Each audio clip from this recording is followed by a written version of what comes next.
Bismillahirrahmanirrahim. Assalamualaikum warahmatullahi wabarakatuh. Alhamdulillahirabbil alamin. Wassalatu wassalamu ala asyrafil mursalin wa ala alihi washabbihi ajma'in.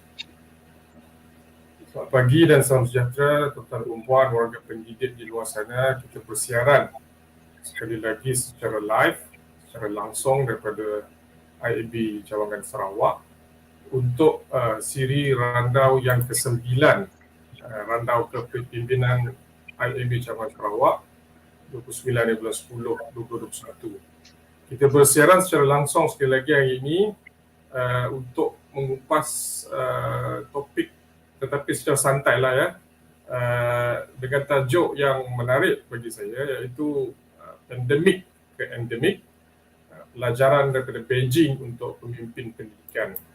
Jadi kita sebut tuah pada pagi ini kerana pada kali ini randau kepimpinan Sarawak melebarkan dia punya sayapnya ke Beijing, China, dan langsung daripada bersama kita pada pagi ini ialah tetamu kita Tuan Najib Ibrahim bin Haji Jack, yang juga merupakan kaunselor immigration di Embassy of Malaysia Beijing.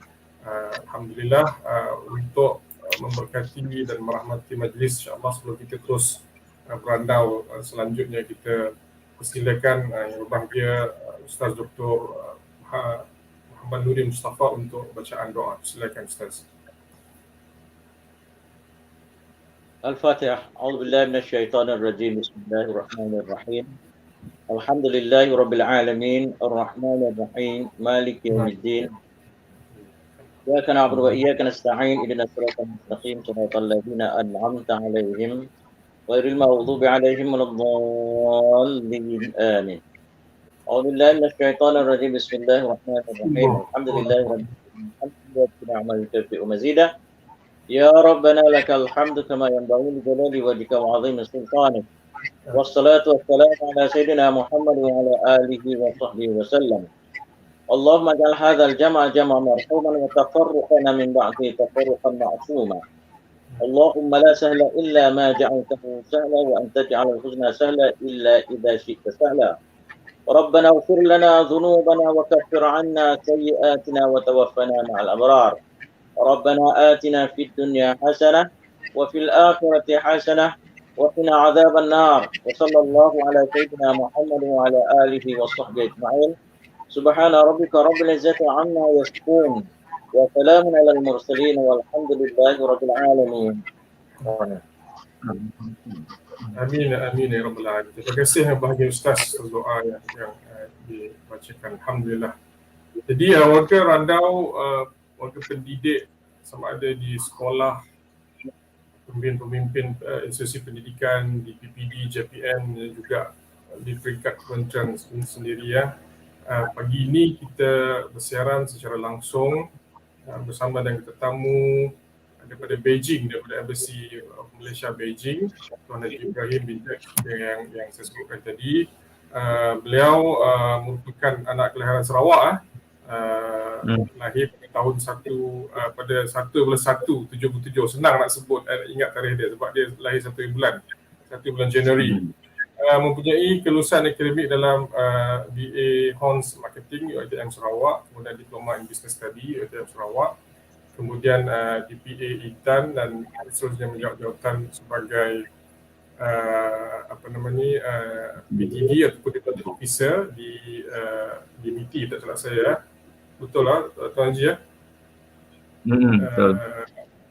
Kemudian pada tahun 2008 bertugas di Sarawak Department of Health, KKM, Kementerian Kesihatan, sebagai Assistant Director. Seterusnya 2012 menjadi Senior Assistant Director di sana.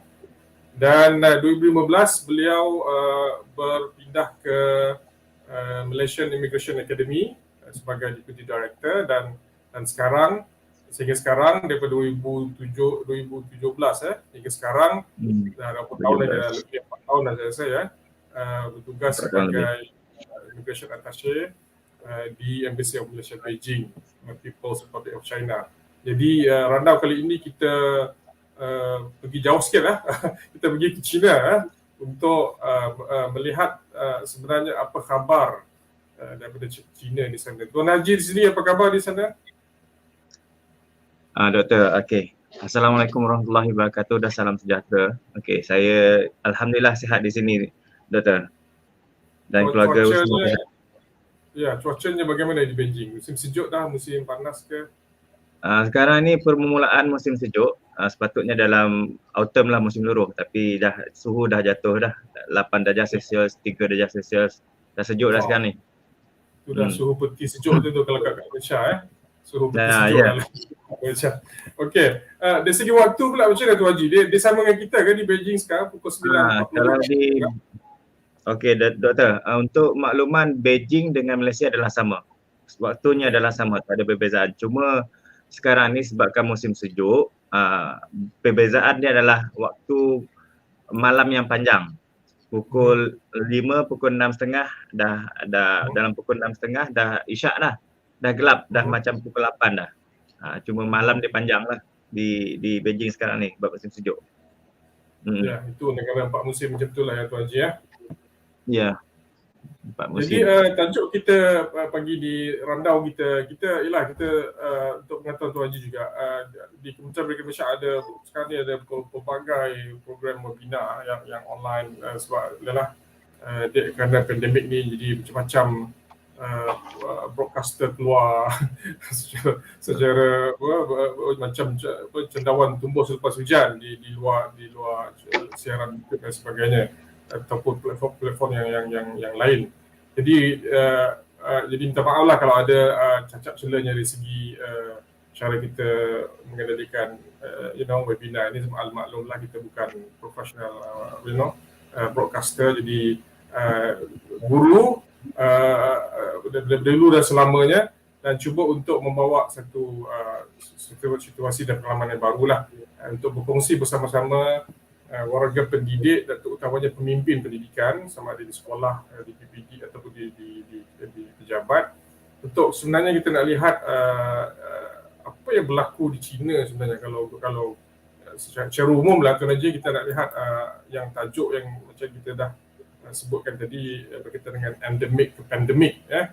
Jadi kalau endemik ni macam kalau kita boleh lihat sikit definisi dia ialah kejadian di mana penyakit yang sentiasa wujud dalam masyarakat atau tempat. Jadi penyakit ini dijangka sentiasa ada kesnya dan pada kadar yang stabil serta rendah.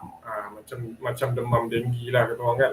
Demam denggi, demam apalagi TB, penyakit-penyakit. Jadi daripada pandemik yang kita dah faham yang merebak sebesar-besaran ke seantero dunia ni, dan sedikit lagi barangkali insya-Allah kita akan sampai ke tahap kerajaan kita akan mengisytiharkan endemik itu. Jadi rasanya baik juga kita lihat macam mana China lah ataupun mungkin Beijing. Kalau kita cerita pasal China ni dia besar sangat dia punya GDP pun 14 bilion. 14,866 bilion USD ya. Satu kuasa dunia dari segi ekonomi, dan dia menyumbang kepada 18% daripada ekonomi dunia ni tuan-tuan para pendengar ya. Jadi memang ialah sangat besar lah kalau ada cerita pasal China ni. Hospital dia saja pun dah ada 34,000 hospital ya. Kemudian sekolah rendah dia pun dah 160,000 sekolah. Memang satu angka yang memang susah kita nak cakap. Tapi kita cuba ajak Tuan Haji sendiri dengan pengalaman first hand di sana untuk melihat situasi pandemik dulu dan sekarang. Kemudian skop perbincangan kita juga adalah berkaitan dengan cabaran pemimpin pendidikan. Kita boleh bawa contoh beberapa buah sekolah di sana ataupun macam mana cara mereka mengatasi ataupun mengurus pandemik ini dan yang nak berakhir ke zaman endemiknya. Kemudian dari segi kesediaan pemimpin sekolah jugalah untuk sesi bersemuka. Jadi saya mohon para pendengar di luar sana untuk terus bersama kami di YouTube IAB Cawangan Sarawak dan share, subscribe, share dan like lah kita punya YouTube ni untuk sama-sama kita dapat update berita terkini daripada ataupun program-program terkini daripada IAB Sarawak. Jadi Tuan Haji Panjang dah cerita saya di depan tu. Mungkin Tuan Haji saya nak tanya soal Tuan Haji sendirilah. Di peringkat awal dulu yang kita lihat masa dia mula outbreak dekat Wuhan dulu. Sebab Tuan Haji untuk mengetahui para pendengar sekalian ialah orang yang berada di barisan orang cakap frontliner ini depan lagi daripada frontliner tu. Yang tim yang mula-mula sekali berada di Wuhan untuk misi tu. Mungkin Tuan Haji boleh cerita sedikit pengalaman, nak cerita ngeri ke, nak cerita mendebarkan ke, macam mana? Mungkin Tuan Haji boleh explain sedikit, silakan. Okey, terima kasih doktor. Okey, sedikit sebanyaklah saya permulaan sebagai permulaan kita saya bercerita berkenaan pengalaman ketika proses repatriasi rakyat Malaysia yang berada di Wuhan ketika itu pada 3 Februari 2020 tahun 2020. Pada masa itu seperti kita sedia maklumlah, pandemik bermula pada hujung 2019 dan secara diketahui umum permulaan tahun 2020. Jadi pada masa itu setelah mendapat arahan daripada Malaysia, pihak kedutaan diarahkan untuk repatriasi rakyat warga negara Malaysia yang berada di Wuhan pada masa tersebut. Pada 3 Februari kami diarahkan untuk pergi. Dan sebelum tu rentetan, of course lah kita tahu arahan, lepas tu sebab kenapa banyaklah isu. Dan selepas tu kami diarahkan untuk pergi pada 3 Februari 10 pagi dan bersama kami adalah 6 orang.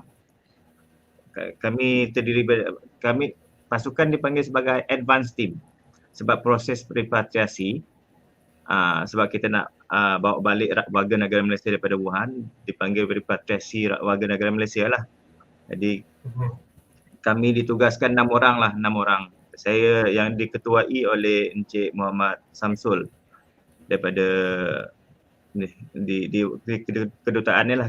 Kami daripada kedutaan ni ada 6 orang, Encik Muhammad Samsul, Encik Nick Mazaid, saya sendiri, Puan Suhana, Encik Jason dan Encik Syahmi. Kita 6 orang. Pergerakan daripada Beijing ke Wuhan pada masa itu hanya dibenarkan menggunakan jalan darat. Tak ada kebenaran lain sebab pada masa tersebut dikenakan perintah berkurung dan perjalanan menggunakan jalan darat hanya dibenarkan tetapi dengan sekatan lah. Memang strict. Masa tu kalau tak ada, macam di Malaysia jugalah pelaksanaan dia. Tapi permulaan di Beijing sebab perintah berkurung, kalau nak berada di luar rumah, di atas jalan kena ada surat kebenaran. Kena masa tu memang pihak kedutaan berurusan dengan pihak kerajaan China lah, disebabkan hubungan baik antara kerajaan China dan kerajaan Malaysia. Jadi segala dia punya kekangan tu dapat dipermudahkan. Jadi kami dapat bergerak walaupun dalam perintah berkurung. Sebenarnya tak boleh. Semua tentera yang jaga kan, perintah berkurung. Jadi kami diberi kelulusan. Perjalanan mengambil masa sepanjang 17 jam. 1,200 km. Pergerakan kami menggunakan 3 MPV lah. 3 MPV sebab kami perlu membawa makanan untuk rakyat-rakyat Malaysia dekat sana sebab semua sedia maklum, semua dah ditutup, kedai dah tutup, bekalan makanan pun berkurangan. Jadi kami bawa bekalan ni untuk digunakan dan diberikan kepada rakyat Malaysia di sana. Cuaca pada masa tu memang cuaca tu pada bulan Februari ni masih musim sejuk, di penghujung musim sejuk di China lah, masih musim sejuk. Cuaca pada masa tu -3 hingga -8. Memang mencabar jugalah, -3 hingga -8. Sebab di Beijing dan China ni kebanyakan area tempat ni adalah extreme winter kan, negatif, suhu dia negatif. Jadi perjalanan tu mencabar jugalah. Memang sangat mencabar. 5 sekatan jalan raya. Kami sampai di Shangri-La Hotel di Beijing, di Wuhan pada pukul 1.10 pagi. perjalanan kami langsung lah daripada pukul 10.30 pagi bergerak sampai ke Wuhan pada 1.10 pagi. Dan perjalanan kami ini tak cukup, masa dia memang terhad lah. Sampai 3 hari bulan tu kena buat operation room dan kita buat perancangan, dan the next day tu terus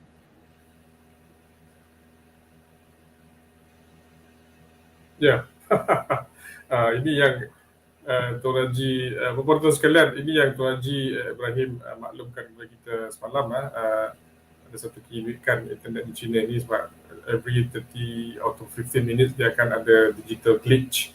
Walaupun begitu, saya mendapat signal bahawa Puan Pengarah sudah ada di talian, jadi kita bawa dulu ucapan aluan Puan Pengarah yang sebenarnya tadi tak sempat bersama kita dan baru sempat bersama kita sekarang. Mungkin Dr. Siti boleh tayangkan sementara kita menunggu Tuan Haji Ibrahim masuk balik dalam talian. Silakan. Alhamdulillah. Terima kasih Dr. Aswandi bin Laman, Ketua Jabatan Kepimpinan Bahasa dan Komunikasi IAB Cawangan Sarawak, moderator kita pada pagi ini. Bismillahirrahmanirrahim. Assalamualaikum dan salam sejahtera. Yang dihormati Tuan Haji Ibrahim bin Jack, Kaunselor Imigresen Kedutaan Besar Malaysia, Beijing, selaku tetamu jemputan randau kepimpinan kita pada pagi ini. Yang berusaha Tuan Haji Edmund Shah bin Tambi, Timbalan Pengarah Cawangan IAB Cawangan Sarawak, Ketua-ketua jabatan, pensyarah-pensyarah kanan, pemimpin-pemimpin sekolah, seluruh warga pendidikan Malaysia, khususnya yang bersama-sama kita pada webinar hari ini, Randau Kepemimpinan Siri 9 tahun 2021, webinar IAB Cawangan Sarawak. Pandemik ke endemik, pelajaran dari Beijing untuk pemimpin pendidikan.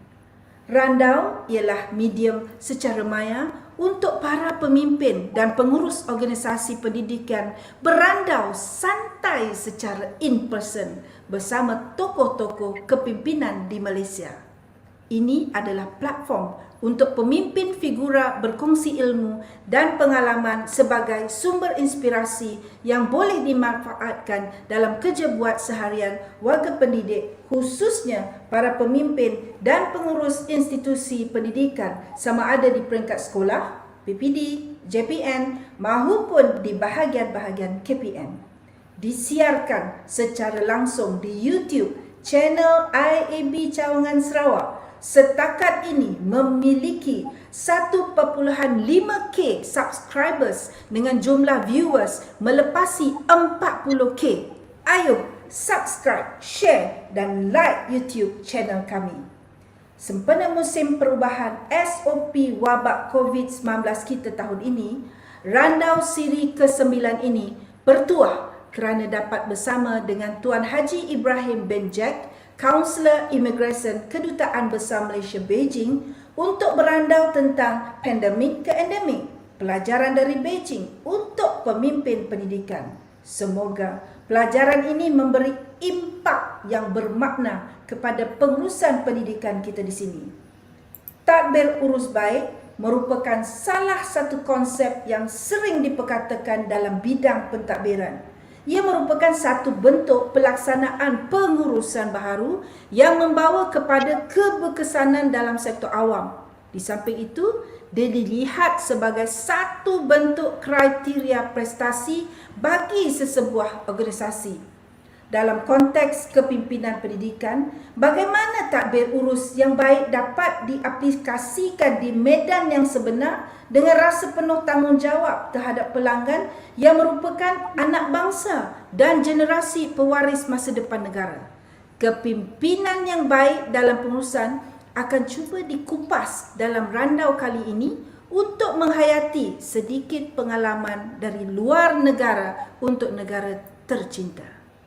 Mengikut definisi United Nations Development Program UNDP 1997, ada 9 ciri tadbir urus, iaitu penyertaan, berasaskan suara ramai, accountability, ketelusan, responsif, kedaulatan undang-undang, equity, efektif dan wawasan strategik. Definisi yang spesifik dan agak komprehensif ini secara tidak langsung telah menyentuh beberapa elemen dalam tadbir urus manusia yang sangat berkait rapat dengan accountability, ketulusan dan kedaulatan undang-undang. Namun begitu, konsep penyampaian perkhidmatan awam perlu segera berubah bagi menghadapi cabaran yang semakin kompleks seiring perkembangan revolusi perindustrian keempat, Industri 4.0. Merujuk kepada Ketua Setiausaha Negara Datuk Seri Dr. Ismail Bakar, sebelum ini pernah berkata, penjawat awam perlu berfikir secara kreatif dan inovatif bagi menambah baik proses kerja sedia ada dalam memberi penyampaian perkhidmatan yang efisien serta efektif. Pada masa yang sama, perlu sentiasa mendukung prinsip integriti dan ketelusan dalam setiap perkara kerja selari dengan situasi terkini. Dalam sesi randau kali ini, mungkin banyak pengalaman yang Tuan Haji Ibrahim bin Jack alami semasa berada di Beijing, terutamanya dalam pengurusan pandemik COVID-19 di sana. Pada keseluruhannya, terdapat laporan mengatakan bahawa negara China berjaya membendung penularan jangkitan COVID-19 ini dan muncul sebagai antara negara yang mampu menerajui usaha pemulihan ekonomi tahun lepas. Informasi sebeginilah amat diperlukan oleh warga guru kita, khususnya pemimpin sekolah, untuk sama-sama cuba mengambil contoh tauladan yang baik dalam menangani wabak yang berlaku. Maka dalam randau ini, marilah sama-sama kita merefleksi diri dan berusaha untuk menjadikan pengurusan pendidikan kita lebih cemerlang nanti. Sekali lagi, bagi pihak IAP Cawangan Sarawak, kami ingin mengucapkan setinggi-tinggi penghargaan dan terima kasih sekali lagi kepada Tuan Haji Ibrahim bin Jack, Kaunselor Imigresen Kedutaan Besar Malaysia Beijing. Terima kasih Tuan. Kembali kepada Dr. Aswandi. Terima kasih. Terima kasih Yang Besar Puan Syuda binti Ahmad Negara IAP Sarawak. Selaku tetamu jemputan randau. Ya, terima kasih sekali lagi Usaha Pengarah IAP Sarawak Puan Syuda binti Ahmad. Dia punya timing pun agak cun juga Tuan Haji ya. Pengarah pun baru dapat available bersama kita secara live, and then Tuan Haji pun tiba-tiba tadi ada orang panggil technical glitch lah kan, begitulah internet ni dia yang kini kan dia saya faham memang begitu Tuan Ibrahim dia di China seolah-olah macam setiap 15 minit atau setiap setengah jam dia akan atau dia buat refresh ke apa benda ke, jadi benda ni normal biasa macam mana tu Tuan Haji, betul ke? Okey, Dr. Sandi betul. Memang itu kebiasaan dekat sini lah, memang yang kami alami seharian. Sebab internet dekat sini dia semua sedia maklum lah, perlu menggunakan VPN. Internet kalau nak akses internet memang kena VPN lah untuk antarabangsa. Jadi setiap beberapa setengah jam ke apa dia akan ada refresh, dia akan gangguan internet, dia akan hilang internet dan akan pulih lah. Tapi benda ni dah jadi kebiasaan, jadi hiccup lah pada untuk yang streaming online macam kita ni, dia akan memberi sedikit masalah lah. Okay. Alright. Tak apalah. Ya.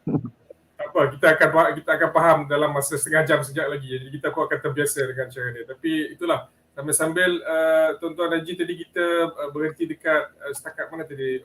Suhu bawah 8 darjah Celsius ataupun macam mana? Negatif 8. Sambil tim teknikal mungkin boleh tolong tayangkan BC Wuhan tu, mungkin sampai Tuan Haji bercerita, silakan.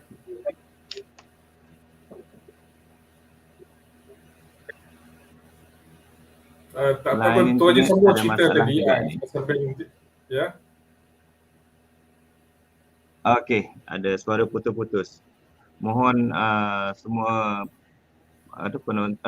semua bersabarlah ada gangguan teknikal jugalah. Okey. Jadi saya berhenti berkenaan dengan perjalanan repatriasi kita di Wuhan lah. Okey. Saya bercerita mengenai pengalaman saya perjalanan 1,200 km dengan 17 jam perjalanan 5 sekatan jalan raya kan. Sampai di sana pada pukul 1.10 pagi dan kami dibenarkan oleh pihak Shangri-La, Hotel Shangri-La, dan terima kasihlah kepada pihak pengurusan Hotel Shangri-La kerana membenarkan untuk kami untuk duduk kat situ dan untuk proses repatriasi. Sebab sangat-sangat membantulah sebabkan pada masa tersebut semua sedia maklum banyak hotel yang ditutup apa semua kan. Jadi Hotel Shangri-La sangat membantu untuk proses repatriasi Malaysia lah. Dan semua sedia maklum Shangri-La ni adalah salah satu milik warga negara Malaysia jugalah. Shangri-La Hotel, terima kasih. Ya. Tan Sri tu kan. Semua sedia maklum lah. Hotel Shangri-La ni milik siapa. Ya. Okey, rakyat Malaysia. Okey, lepas itu kami setelah tiba di Wuhan pada 3 hari bulan tu, kami terus dengan masa yang sangat terhad. Kami sampai 1.10 pagi berehat. Pagi tu kami terus membuka bilik operasi dan buat perancangan untuk berhubung. Kami sebelum tu dah berhubung dengan semua warga negara di Malaysia di Wuhan. Tapi itu adalah final stage dia untuk pergerakan daripada lokasi masing-masing, rumah masing-masing untuk mendaftar di Hotel Shangri-La di business center dia. Mereka pun memberi ruang untuk kami membuat operasi lah, membuat pergerakan, membuat pentadbiran untuk macam mana nak mengumpulkan rakyat Malaysia di Shangri-La. Lokasinya adalah berpusat di Hotel Shangri-La. Selepas itu pergerakan daripada Hotel Shangri-La ke airport, pergerakannya ke airport. Itu kami telah membuat pengurusan untuk mengadakan sebanyak 5 buah bas untuk pergerakan warga negara Malaysia daripada hotel ke airport. Repatriasi tu ada 5 buah bas dan untuk jumlah tersebut seramai 107 orang lah, 107 orang yang telah kami berjaya dikumpulkan pada masa tersebut. Ada lagi tetapi disebabkan banyak kekangan-kekangan masing-masing, ada sebabkan kesihatan, selepas saringan tak lepas memang tak boleh lepas untuk bergerak contoh di tempat masing-masing lah ada. Itu adalah antara cabaran yang dihadapi oleh warga negara Malaysia. Pergerakan, lepas tu biasalah swab test, kalau tak lepas, kalau ada sesama pada masa tersebut, kalau dah ada sesama petunjuk sesama tu, simptom tu memang akan terhalanglah perjalanan. Contoh satu family, seorang anak sesama dan 5 orang dalam satu family memang tak boleh nak bergerak semua. Jadi disebabkan tersebut kami hanya berjaya mengumpulkan 107 orang lah untuk proses repatriasi tersebut. Terus pergerakan ke airport. Malam tu pada pagi tu pukul 1.10 pagi kami selesai semua urusan, semua dah masuk ke dalam masuk dalam pesawat, dah terbang daripada Wuhan menggunakan pesawat ASIA lah. Terima kasih juga pada masa tersebut. Of course lah susah kita nak dapatkan ni kan. ASIA membantu. Pada masa tersebut. Lepas tu pergerakan sampai di KLIA pada pukul 5.57 pagi pada 4 Februari 2020. Itu kalau paparan kita punya ni, itulah berita kami masuk dalam ni lah harian Metro. Itu 6 hero virus maut. Wow. Tajuk dia tu 6 hero virus maut. Okey. Itulah antara pengalaman. Lepas sampai di Bunga Raya tu betul ada macam biasalah ataupun paksa di ni dulu kuarantin dulu atau macam mana? Okey, sebabkan pada masa tersebut ini merupakan keadaan permulaan, memang kita tak ada pengalaman. Malaysia pun of course lah dengan NATMA, bantuan NATMA dan kerjasama pelbagai agensi NATMA yang diketuai oleh NATMA pada masa tersebut ini adalah kalau gambar ni adalah gambar kami di Wuhan untuk bas lah, persediaan bas untuk bawa semua warga negara Malaysia ke airport Wuhan untuk pergerakan balik lah. Kalau dah sesampai di KLIA, memang disambut oleh Malaysia, warga negara Malaysia dengan yang diketuai oleh NADMA pada masa tersebut, dan semua dengan full PPE dengan pakaian lengkap yang baju bersemua. Kami pada masa tersebut ada dibekalkan juga, tetapi disebabkan keterbatasan pergerakan menggunakan PPE itu kami dan juga satu lagi apabila kami berurusan dengan warga negara Malaysia pada masa tersebut, memang mereka menggunakan pakaian biasa, jadi kurang selesa itulah. Jadi kami pun risau, susah nak berurusan, mereka pun mungkin ada kekangan kat situ, jadi kami memutuskan untuk menggunakan biasalah seperti warga negara juga, sebab kita sedang menguruskan. Kami pun pergerakan kami memang di kalangan mereka juga, jadi kita mengharapkan tak adalah negatif pada masa tu. Benda-benda yang negatif kita positif. Maksud kami kita berharap benda yang tak akan berlaku, benda yang tak elok, niat kita pun alhamdulillah lah, Tuhan, insya-Allah Tuhan bantu kan. Tapi pada masa tersebut sampai di Wuhan tu memang semua lengang lah, macam yang gambar yang kami tunjuk ni, tak ada kenderaan di jalan raya. Lepas tu kalau ada kenderaan pun bunyi ambulans saja, siren ambulans saja yang ada di pergerakan di jalan raya. Memang lengang, tak ada kenderaan. Untuk kami sendiri pun sebenarnya bukan nak dicakap berani, tak, memang kami semua takut.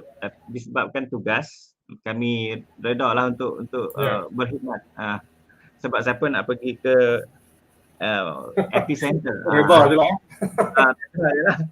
Sebab kita bertugas kan, berkhidmat, jadi kita memikul tanggungjawab. Jadi atas arahan yang telah diberikan oleh Yang Berhormat Datuk Duta Besar Datuk Raja Nushiwan pada masa tersebut lah, dan kami menerima dengan seadanya dah tugas kita kan. Tapi pergerakan ke epicenter tu semua kami berdoa apa semualah, supaya tidak ada benda yang tidak baik berlaku. Sebab kita nak bergerak ke epicenter, semua orang nak lari daripada epicenter, tapi kami nak bergerak ke epicenter, epidemic center, pusat masa tu.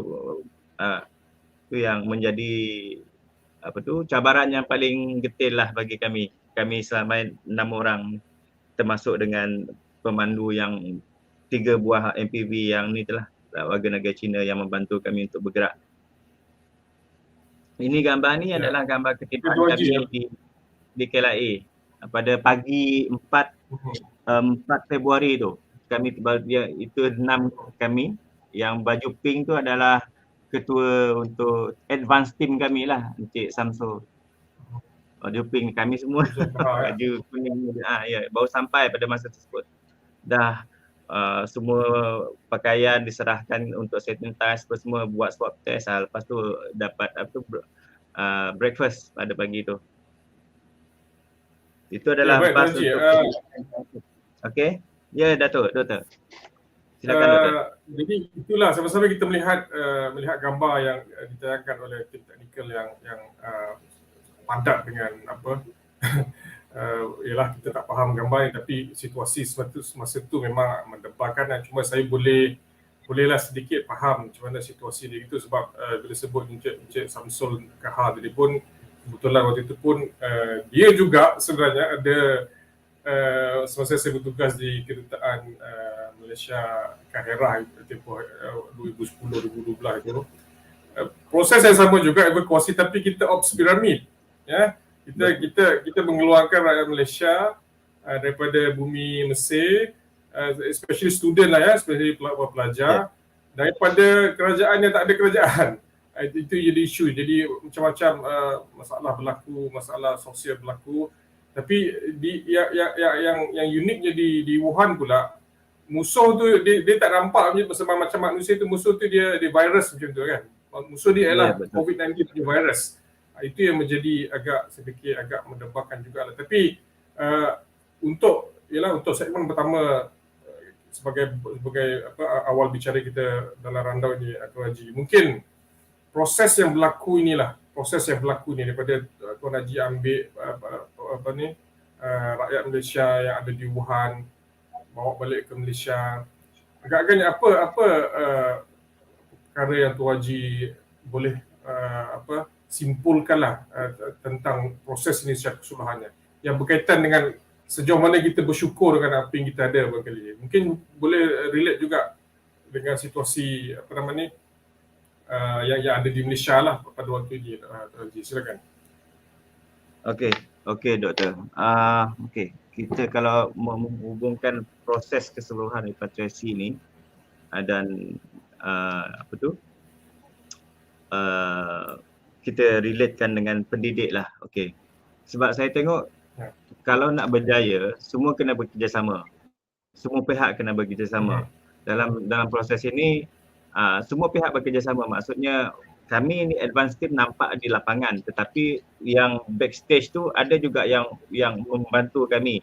Ada yang tak nampak lah di belakang tabir, orang panggil belakang tabir kan. Ramai yang di belakang tabir ini yang membantu kami dari segi urusan berhubungan dengan pihak negara China di Wuhan disebut, pihak MFA, ramai pihak-pihak yang terlibat, custom, immigration, semua. Jadi itu adalah salah satu adalah kerjasama daripada semua. Hendaklah memberi kerjasama dan ikhlaslah kita buat sebab benda ni untuk bantuan untuk warga negara Malaysia. Pertama sekali adalah kerjasama untuk menjayakan semua. Benda tu takkan berlaku kalau tak ada kerjasama. Yang kedua adalah proses yang boleh kita kaitkan dengan warga pendidik adalah pengurusan, planning. Planning kena ada, kan? Kita kena mesti ada planning. Nak buat sesuatu memang kena ada planning. Teliti lah, kena ada planning. Kalau macam ni, kita plan sampai macam mana, perhubungan dengan siapa, tempat, lokasi, semua kita buat perancangan. Jadi dengan kekangan masa yang pada masa tersebut adalah paling penting adalah kami tak diberikan tempoh yang kami nak. Kalau sebetulnya kalau based on kita punya ni lah, kalau kita nak masa yang cukup untuk kita buat pengurusan. Kalau pada pandangan peribadi saya, masa sekarang pada masa tersebut kalau boleh kita nak 1 hari, 2 hari, 3 hari untuk memudahkan perjalanan kita. Tapi kami hanya diberikan 1 hari sahaja. Tiba 3 hari, bergerak 2 hari bulan, tiba pada 3 hari bulan Februari pukul 1.10 pagi dan balik. Proses repatriasi hendaklah diselesaikan pada 4 hari bulan tersebut. Jadi kekangan masa. Jadi disebabkan kekangan masa, kita punya perancangan hendaklah teliti, hendaklah kalau boleh kita berbincang semua untuk supaya benda tu teliti dan kita dapat hasil yang kita nak. Perbincangan. Lepas tu dengan bekerja dengan kekangan masa yang terhad. Semua orang hendaklah time management, bekerjasama, itu yang paling penting lah sebab kita sebagai pasukan. Jadi saya pun sebabkan macam yang doktor bagi tahu tadi kan, Encik Samsul ni memang pernah ada pengalaman di Mesir. Alhamdulillah sangat-sangat membantu kami. Dia, pengalaman tu memang kena ada jugalah, tapi bagi saya pengalaman tu additional. Sebab kalau orang berpengalaman memang dia sebagai advantage lah.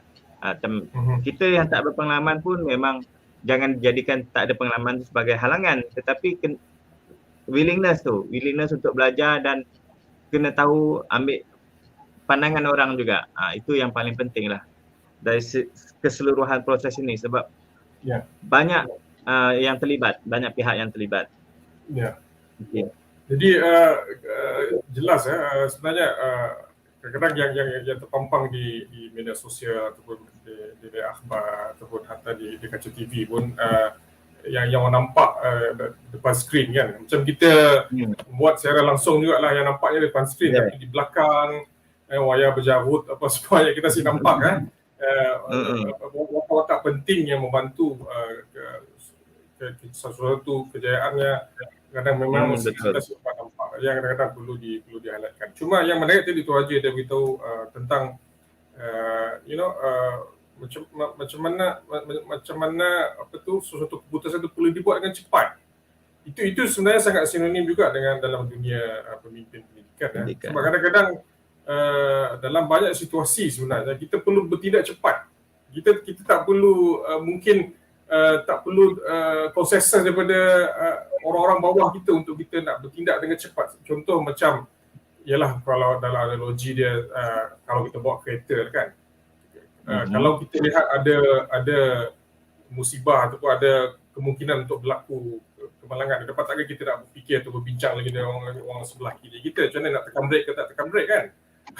Jadi situasi macam ni lah tuan-tuan yang boleh di luar sana para PGB terutamanya pemimpin dan pendidikan ada masa kita kena membuat keputusan tu dengan cepat atas faktor yang berlaku yang mendesak kita pada waktu itu. Tapi itulah kadang-kadang ada sebab dia kita bawa demikian, tapi konsekuensi dia kena tanggung kemudian lepas itu kan, sebab ada tindakan kita ambil itu betul atau salah. Tapi itulah antara latihan-latihan yang menarik untuk kita belajar. Jadi Tuan Haji kita sampai dah sampai maksudnya ke segmen yang kedua dalam konteks perbincangan kita, sebab tadi kita cuba nak bawa pengalaman Tuan Haji sini yang 6 orang tu yang kalau tuan-tuan ingat mungkin kita dah banyak dah lupa, tapi 6 orang misi virus maut tu memang inilah antara dia yang kita lihat di depan skrin ni. Tuan Haji Ibrahim sendiri dia pun berasal dari Sarawak, orang Sarawak kita dan uniknya dia sama sekolah dengan saya. Okey.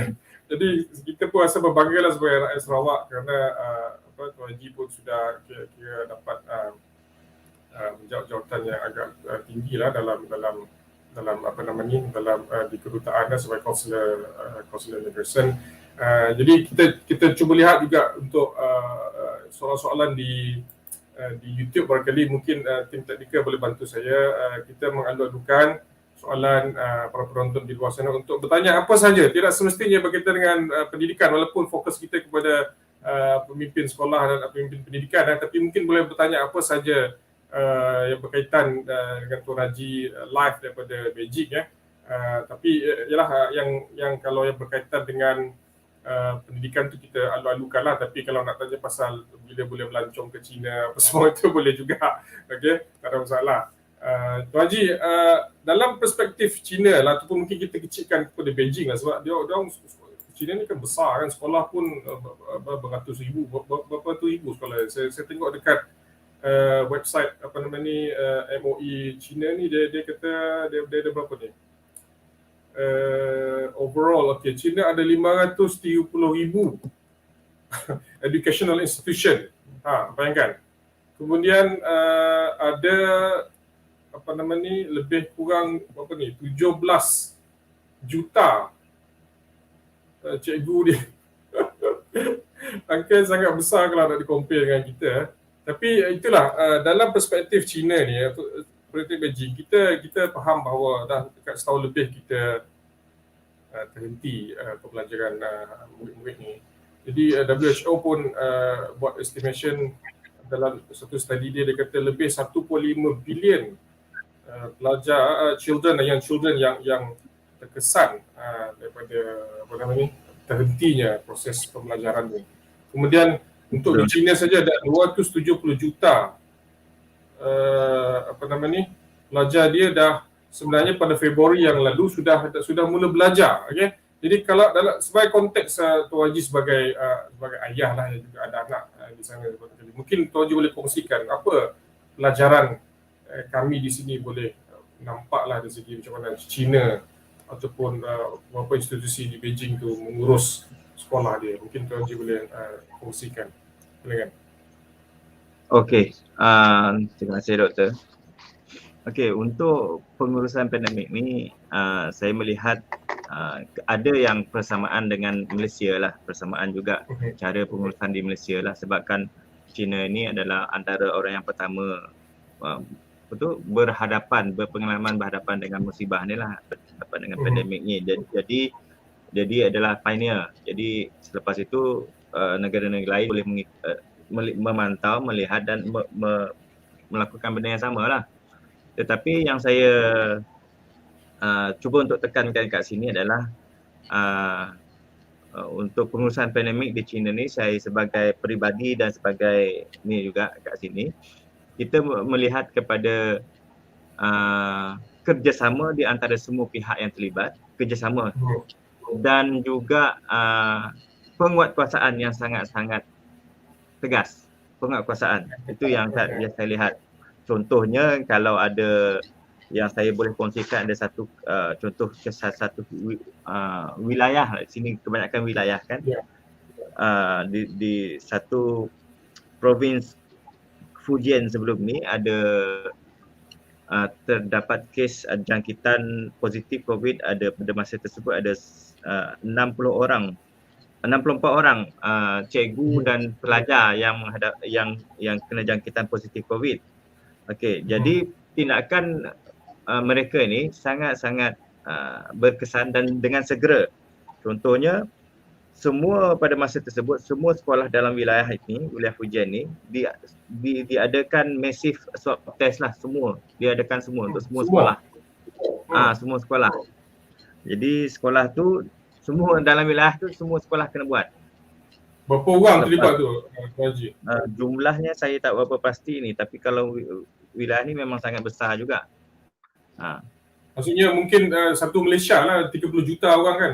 Macam tu lah lebih kurang kan? Lebih kurang. Untuk satu wilayah dia.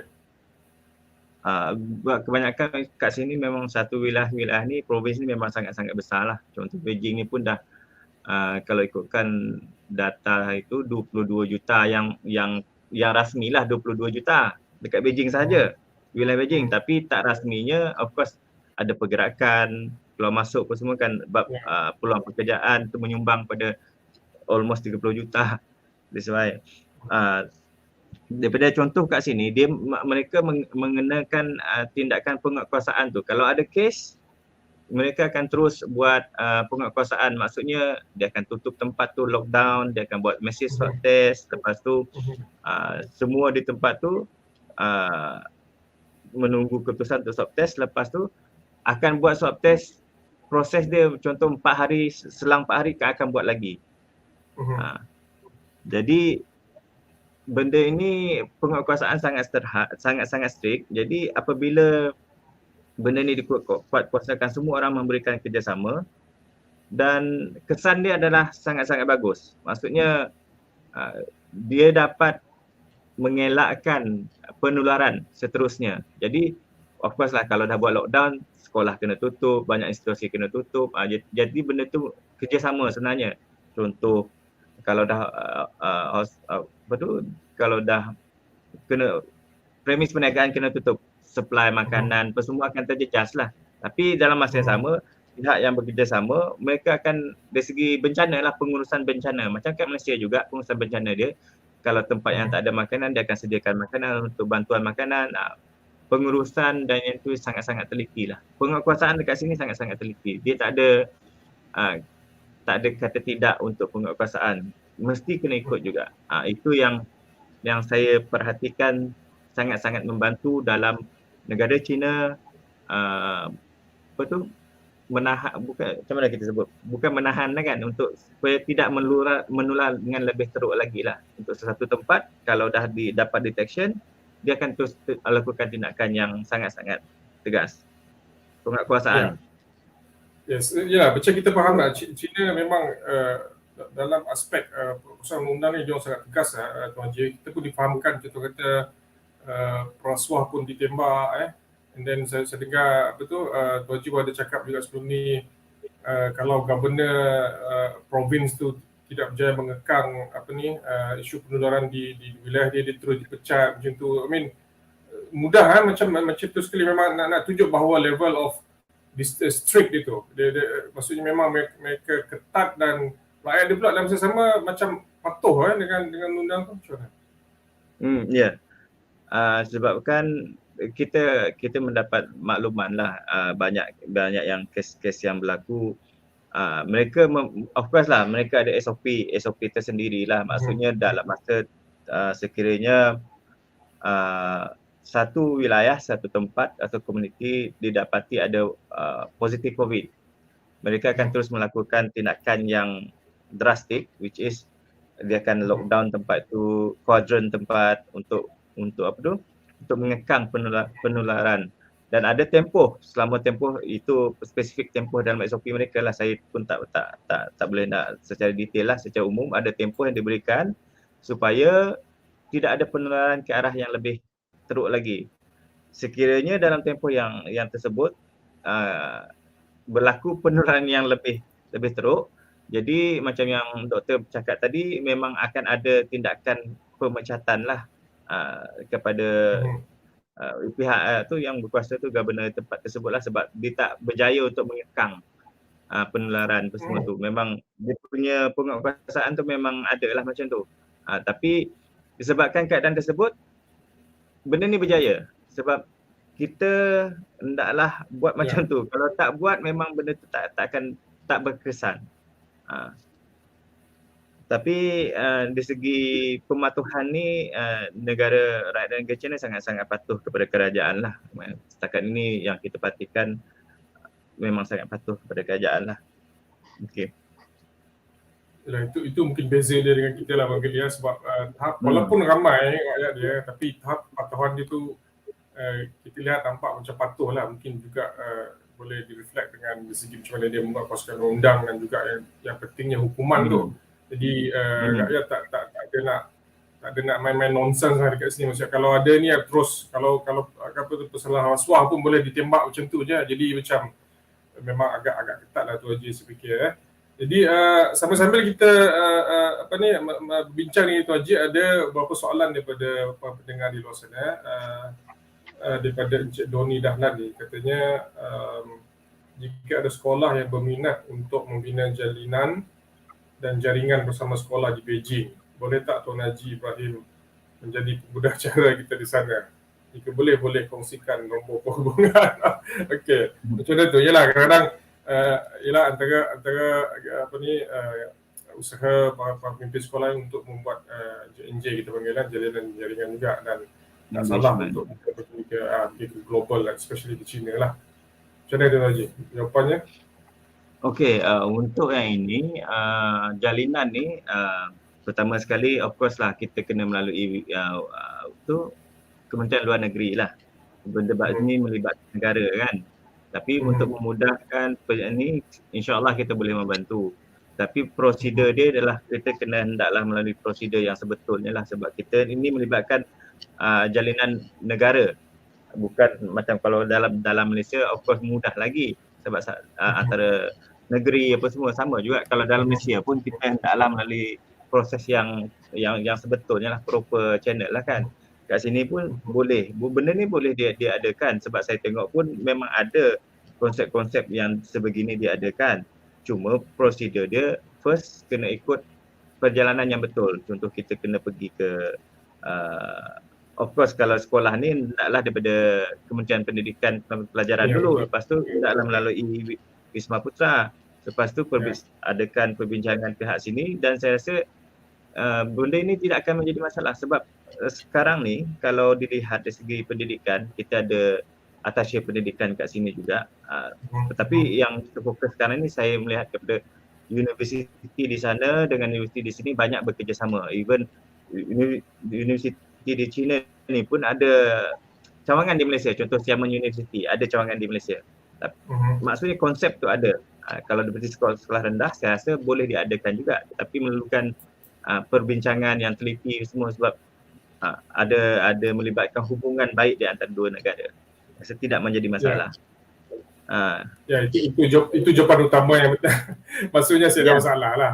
Cuma proses kita kena lalu proses lalu channel. Cuma jadi ikut prosedur yang ditetapkan oleh Kementerian dan juga Kementerian Luar Negara. Cuma itulah sebenarnya minat kita terhadap China ni, especially bila dia dah dasar dia terbuka dan dia dah menjadi kuasa besar dunia dalam teknologi, dalam ekonomi, memang tidak dinafikan impak dia Tuan Haji dan para pendengar sekalian, sebab kalau ikutkan pada November baru ni, Menteri Muhammad Razif Bejidin, Menteri kita pun ada buat beberapa statement lah tentang macam mana sebenarnya pelajar Melayu ni sudah meningkat minat mereka untuk bersekolah, sekolah-sekolah jenis Cina ni.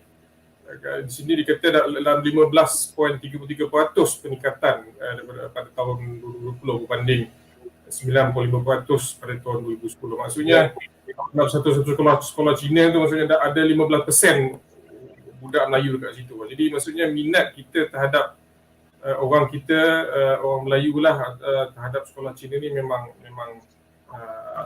semakin menebal lah, dan juga impak daripada dasar yang Cina sudah saya dah 70 tahun mencapai dia punya anniversary sebagai People's Republic of China kan pada tahun 2019 kan. Jadi of course dia dah banyak dalam dasar dia polisi dia untuk reform dia punya pendidikan kan. Jadi itu antara soalan Tuan Haji, dan mungkin ada soalan lain juga daripada penanya di luar sana. Kita layan dulu soalan Tuan Haji, boleh? Nah, okey. Silakan Doktor. Alfizan katanya bagaimana bahagian pendidikan di Beijing menguruskan sistem pendidikan pasca pandemik? Apakah pendekatan yang diguna pakai? Dia macam kenal je nama Alfizan ni. Okey, soalan dia. Okey Doktor. Ya. Okey, pendekatan yang sama jugalah saya tengok dekat sini yang berada apa yang diadakan di China. Pendekatan dia adalah dulu disebabkan pandemik ni, tapi sebenarnya ada juga di sebalik ni ada kebaikan jugalah kan, sebab kalau tak ada pandemik ni kita tak boleh tak tahu nak penggunaan webinar ni, tak tahu penggunaan Zoom, Skype apa semua tu kan. Selepas pandemik banyak platform online ni yang diwujudkan. Kalau di China ni pun sama. Semasa pandemik sama juga, kebanyakan saya rasa benda ni sama kot di antara negara. Dia pendekatan dia adalah stop classes but not stop learning. Sama juga kalau di sini pun sama juga. Kelas fizikal ditutup sebabkan pandemik, tetapi tidak memberhentikan proses pembelajaran itu, diadakan secara online. Kat sini lebih daripada 10 platform lah yang digunakan untuk online. Lebih daripada 10, banyaklah platform. Terpulang macam kita juga, kita menggunakan Zoom, Skype, sekarang StreamYard, banyaklah. Sama juga di China, sebab cuma mereka menggunakan teknologi dia sendirilah, dia tak rely kepada itulah Zoom ni. Dia ada dia punya aplikasi sendiri. Di segi selepas pandemik, penguatkuasaan saya tengok dalam pendekatan yang digunakan adalah selepas pandemik ini, sebabkan benda ni sensitif. Kita pun faham sekolah ni adalah pergaulan, sangat-sangat sensitif. Kalau ikutkan social distancing 1 meter kan, tapi sekolah macam mana nak buat 1 meter? Memang samalah, semua benda ni dihadapi oleh semua warga pendidik, sekolah apa semua memang akan menghadapi masalah yang sama, macam mana nak social distancing tu. Tetapi penguatkuasaan lah saya tengok, penguatkuasaan seperti contohnya kalau di sekolah kat sini rakyat Malaysia kebanyakan bersekolah di Canadian International School of Business, School of Beijing, dan satu lagi adalah British School. Dekat sini kebanyakan anak-anak kita belajar kat situ lah. Saya melihat kepada penguatkuasaan. Contohnya kalau ada cuti midterm seminggu, sebelum memasuki sekolah hendaklah perlu menjalani swab test. Sebab dan dimaklumkan oleh sekolah, sekiranya kalau boleh dia akan bagi makluman, kalau boleh masa cuti jangan keluar daripada tempat wilayah base kita. Contoh elakkan melancong lah, kalau melancong kita akan pergi ke daerah lain. Jadi dia akan bagi nasihat supaya kalau boleh jangan keluar daripada wilayah. Dan sebelum 3 hari sebelum masuk ke sekolah ke 2 hari dalam masa 72 jam tu hendaklah ambil swab test sebelum memulakan persekolahan balik. Itu yang diadakan lah, itu ada antara syarat-syarat yang perlu. Jadi dia nak penguasaan tu lah. Yang kedua sekarang ni, dan di sekolah sendiri pun dia adakan swab test juga. Dia akan ambil secara random. Tapi memastikan dalam ada tempoh yang diberikan oleh local authority, semua guru dan pelajar hendaklah dibuat swab test, tetapi ada tempoh. Dia akan buat random tapi memastikan 100% dibuat ujian lah supaya tak ada penularan di antara kalangan pengajar dan pendidik dan pelajar. Itu penguasaan lah saya tengok. Memang kat sini lah. Sebab dia nak mengekang penularan. Sebab sekarang ni pun ada, memang kita tak nafikan memang ada kes, tetapi terkawal. Dengan terkawalnya tindakan tersebutlah, lockdown satu kawasan, mesej swab test, enforcement, itu memang sangat-sangat, dan rakyat dia patuh, dia akan ikut apa arahan local authority. Jadi kesannya dah sangat positif. Okey, Tuan Haji, buat sekarang ada sekolah dia sedang beroperasi dah, buka tak sekolah dia sekarang ni? Sekolah sekarang tengah buka. Dah buka, memang buka. Sekolah sekarang daripada bila tu dia buka? Bulan 9 September sekolah dah dibuka itu. Bulan September. Pada 1 September tak silap. Dan sebabkan ada pengurusan itu. Silakan. Apa dia Doktor? Sila Doktor. Sekolah dah dibuka pada 1 September. Okey. Sekolah dah dibuka semula lah pada 1 September yang lepas. Dan sekarang ni memang sekolah dah dibuka lah, tak ada masalah, walaupun ada kes yang certain area wilayah, tapi sekarang ni disebabkan tindakan penguatkuasaan, tindakan preventif yang diambil oleh local authority, dan tak memberi kesan kepada sekolah lain lah. Kalau dulu, kalau kes banyak meningkat, sekolah akan ditutup. Sekarang ni sekolah masih berjalan seperti biasa. Okey, untuk vaksinasi kanak-kanak pula, maksudnya di China dia orang dah vaksin ke budak-budak yang umur macam kita 12 ke atas kan? Dia orang pula macam mana? 12 ke bawah aku dah vaksin ke budak-budak dia? Okey, untuk makluman yang saya dapatlah, sekarang ni di China pun telah memulakan untuk vaksin daripada umur 12 hingga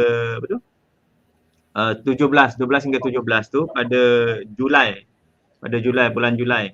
Permulaan dia pada bulan Julai. Setakat ini saya tak dapat dia punya data lagi seramai berapa peratusan, tetapi dah dimulakan untuk 12 hingga 17 ni umur ni. Dan memang vaksinasi remaja. Untuk 3 tahun ke bawah ni memang ada dia punya pemakluman, tetapi belum dikuatkuasakan lagi.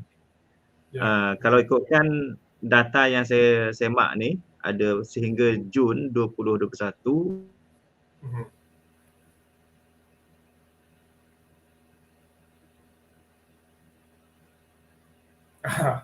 Okey.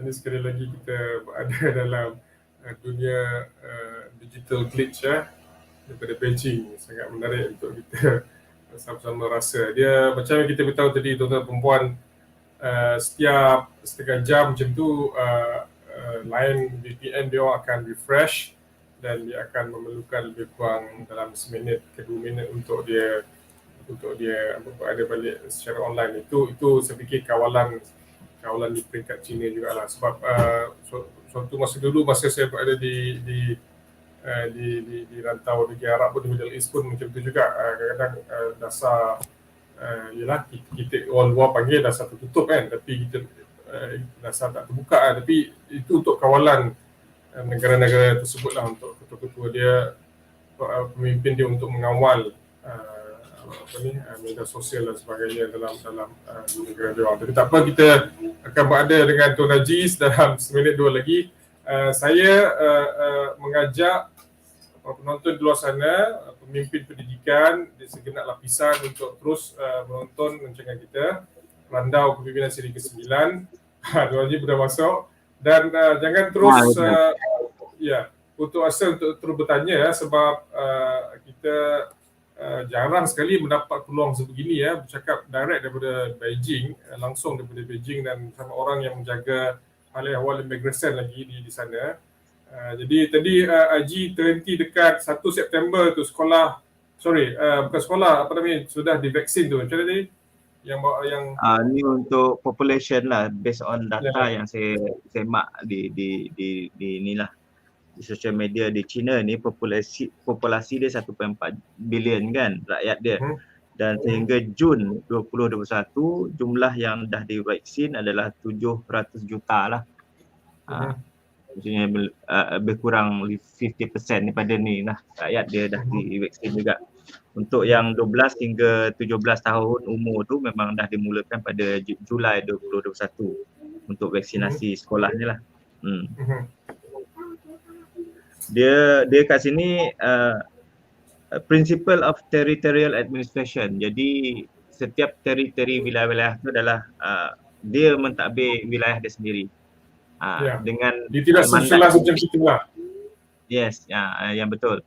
Itu yang sebabnya kat sini saya melihat kalau tak kisahlah siapa, macam yang tuan doktor bagi tahu tadi kan, kalau penularan berlaku dan tidak terkawal, ada dia punya governor boleh dia buat pemecatan kan, itu yang berlaku kat sini. Dia tak kisah siapa yang pergi ke tempat tu, walaupun dia menteri siapa-siapa pun, dia kena melalui benda yang sama. Kalau kena kuarantin, kena buat swab test. Dia tak akan buat perbezaan, oh ini menteri tak perlulah, tak ada pilih bulu lah orang cakap tak ada pilih bulu. Kena buat. 14 hari kuarantin, 14 hari kuarantin. Dia tak ada pengecualian. Sebab pihak yang berkuasa adalah pihak yang teritori itu. Yang dia berkuasa. Kalau dia tak boleh mengawal, dia yang akan kena ni kan, buat dia pecat. Dan itulah penguasaan yang saya melihat kepada penguasaan ini sangat-sangat baguslah. Authority yang diberikan kepada ni local authority itulah. Okey, tapi itulah dia tak sah kalau kita cakap pasal sistem juga, sistem pendidikan. Of course lah, dua sistem pendidikan yang berbeza. Kita centralize kan, di sana dia tak dapat centralize sebab geografi dia satu hal dan rakyat dia pun dah 1.4 bilion kan. Saya ingat lagi masa di kementerian dulu, semasa membuat kajian tentang sukan di Beijing masa tu masa Beijing nak Olimpik tu, maksudnya untuk istilah macam Kementerian Pendidikan dia lah yang mengawal sukan seluruh China tu hanya 6 orang pegawai saja. Okey, waktu itulah. Walhal kita di kementerian waktu itu kita ada satu bahagian sukan yang mengawal barangkali 30 juta orang rakyat Malaysia ni. Maksudnya ialah dia autonomi tu diberi lebih kepada province, mereka yang mengawal, mereka yang menguasai province dia. Jadi ialah memang tak adil lah untuk kita nak compare buah durian dengan buah kalak nak macam mana orang nak buat durian yang berbeza kan. Okay, Tuan Haji, sama-sama kita menunggu soalan di luar sana. Mungkin tim penerbit untuk membantu juga untuk highlightkan soalan yang ditanya di luar sana. Jadi untuk segmen seterusnya ataupun soalan seterusnya, mungkin kalau saya tanya Tuan Haji lah, ialah Tuan Haji pun saya rasa tak putus hubungannya dengan Malaysia, sentiasa melihat berita dan sebagainya. Jadi bila melihat berita, katakan berita RTM ke TV3, Astro dan sebagainya, dan bersama melihat juga berita national TV di China, di Beijing, yang Tuan Haji lihat setiap hari lah. Agak-agak kalau kita dengan situasi kita lihatlah dalam situasi pendidikan terutamanya, kita bersedia ke tidak di Malaysia untuk nak terima balik anak-anak kita ke zaman endemik nanti ke sekolah. Mereflect juga daripada sejauh mana kita betul-betul berdisiplin untuk nak buat macam yang China buat tu. Kita sampai ke situ tu. Tuan Haji rasa macam mana? Bahaya soalan ni, Doktor. Kita tak bahayakan jawapannya. Okay? Okey, ini pandangan peribadi saya lah. Saya Ya. melihat kepada apa yang berlaku di China ni, pengalaman saya di China dan apa yang berlaku di Malaysia.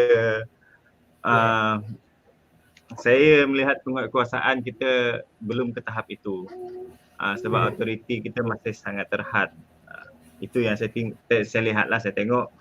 Dia sebab macam yang saya sebut tadi kan, kalau di China ni dia ada principle of territorial administration. Kalau dari segi pandemik ni dia ada satu kenyataan yang saya ambil, strictly implement the prevention and control measures. The epidemic can be controlled within 2 or 3 incubation period. Jadi itu dia punya apa tu?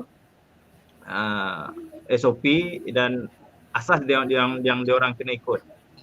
Jadi disebabkan statement ini, jadi dia punya prevention dengan enforcement tu sangat-sangat ketat. Sebab kalau tak, akan penularan akan berlaku, pemecatan lah apalah kan, semua orang akan menghadapi masalah. Tapi kalau di Malaysia, saya melihat negara kita nak sampai ke tahap ini tak pasti. Saya rasa belum lagi lah keadaan dia, belum pasti. Tak akan sampai macam ni lah. Sebab rakyat, satu lagi juga saya tengok pendidikan kepada kita punya pendidikan kita punya rakyat kepada warga negara kita lah, penerimaan macam mana, positivity terhadap apa yang dilakukan oleh kerajaan, apa kerajaan umumkan, apa yang dimaklumkan untuk kebaikan lah, maksud saya untuk kebaikan. Adakah penerimaan itu positif? Dan positif itu adalah berdasarkan kita punya minda lah kan. Kalau benda itu positif, kita terima positif, okey lah. Kalau ada juga yang tak terima secara positif. Tapi kalau melihat keadaan sekarang, mind setting saya rasa belum sedia untuk di Malaysia. Doktor. Silakan Doktor. Ya, ialah sebab kadang-kadang kita pun bukanlah nak mengkritik dasar dan sebagainya. Tidak, kita bercakap di sudut pengamatan kita kan, maksudnya pengamatan pribadi Tuan Haji dan sebagainya lah. Sebab kita melihat ialah struktur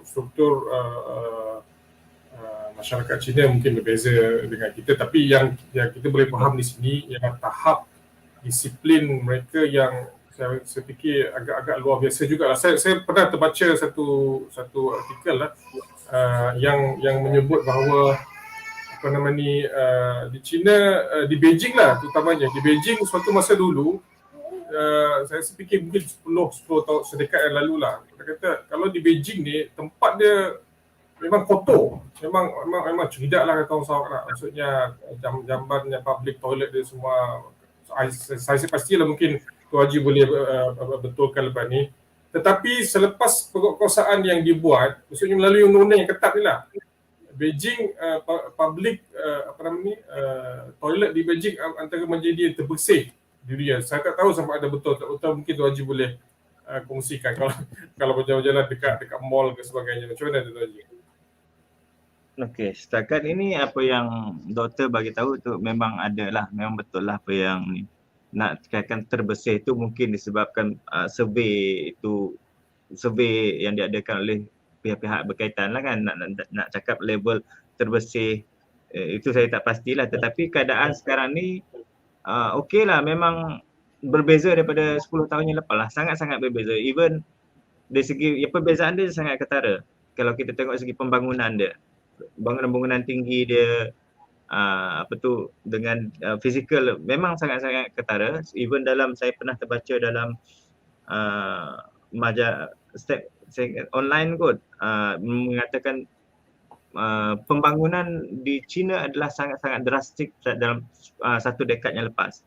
Maksudnya dari segi pembangunan, dari segi ekonomi, fizikal apa semualah, dari segi mind setting pun dah berubah lah. Memang ada perubahan dengan penguatkuasaan dan berubah lah. Macam yang doktor sebut tadi, antara toilet yang bersih kalau dibandingkan dengan yang dulu, dengan perangai, salah satu yang saya biasa tengok lah, ini observation yang Saya biasa tengok orang best dulu kita tengok dia orang biasa meludah meludah. Seperti mudah lah. Sekarang ni dah kurang dah meludah tu.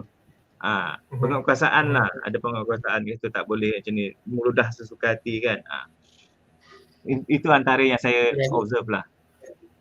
Yalah, betul lah. Suatu masa dulu pun kita masa nak berjalan ke Singapura pun dia orang cakap jangan meludah. Benar tak? Maksudnya meludah pun kena denda. Maksudnya denda itulah tersendiri. Maksudnya disiplin, dapat didisiplinkan, tapi didisiplinkan dengan hukuman. Disiplinkan dengan dengan undang yang penguasaan yang strict lah, itu secara tak langsung dapat mengubah mindset pemikiran orang dia. Okey, ada soalan saya rasa daripada Ustaz Nuri sendiri katanya. Ustaz Nuri boleh nak tanya sendiri kan ataupun macam mana?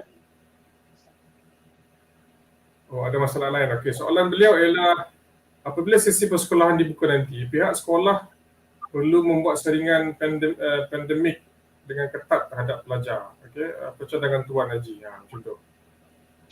Cadangan saya.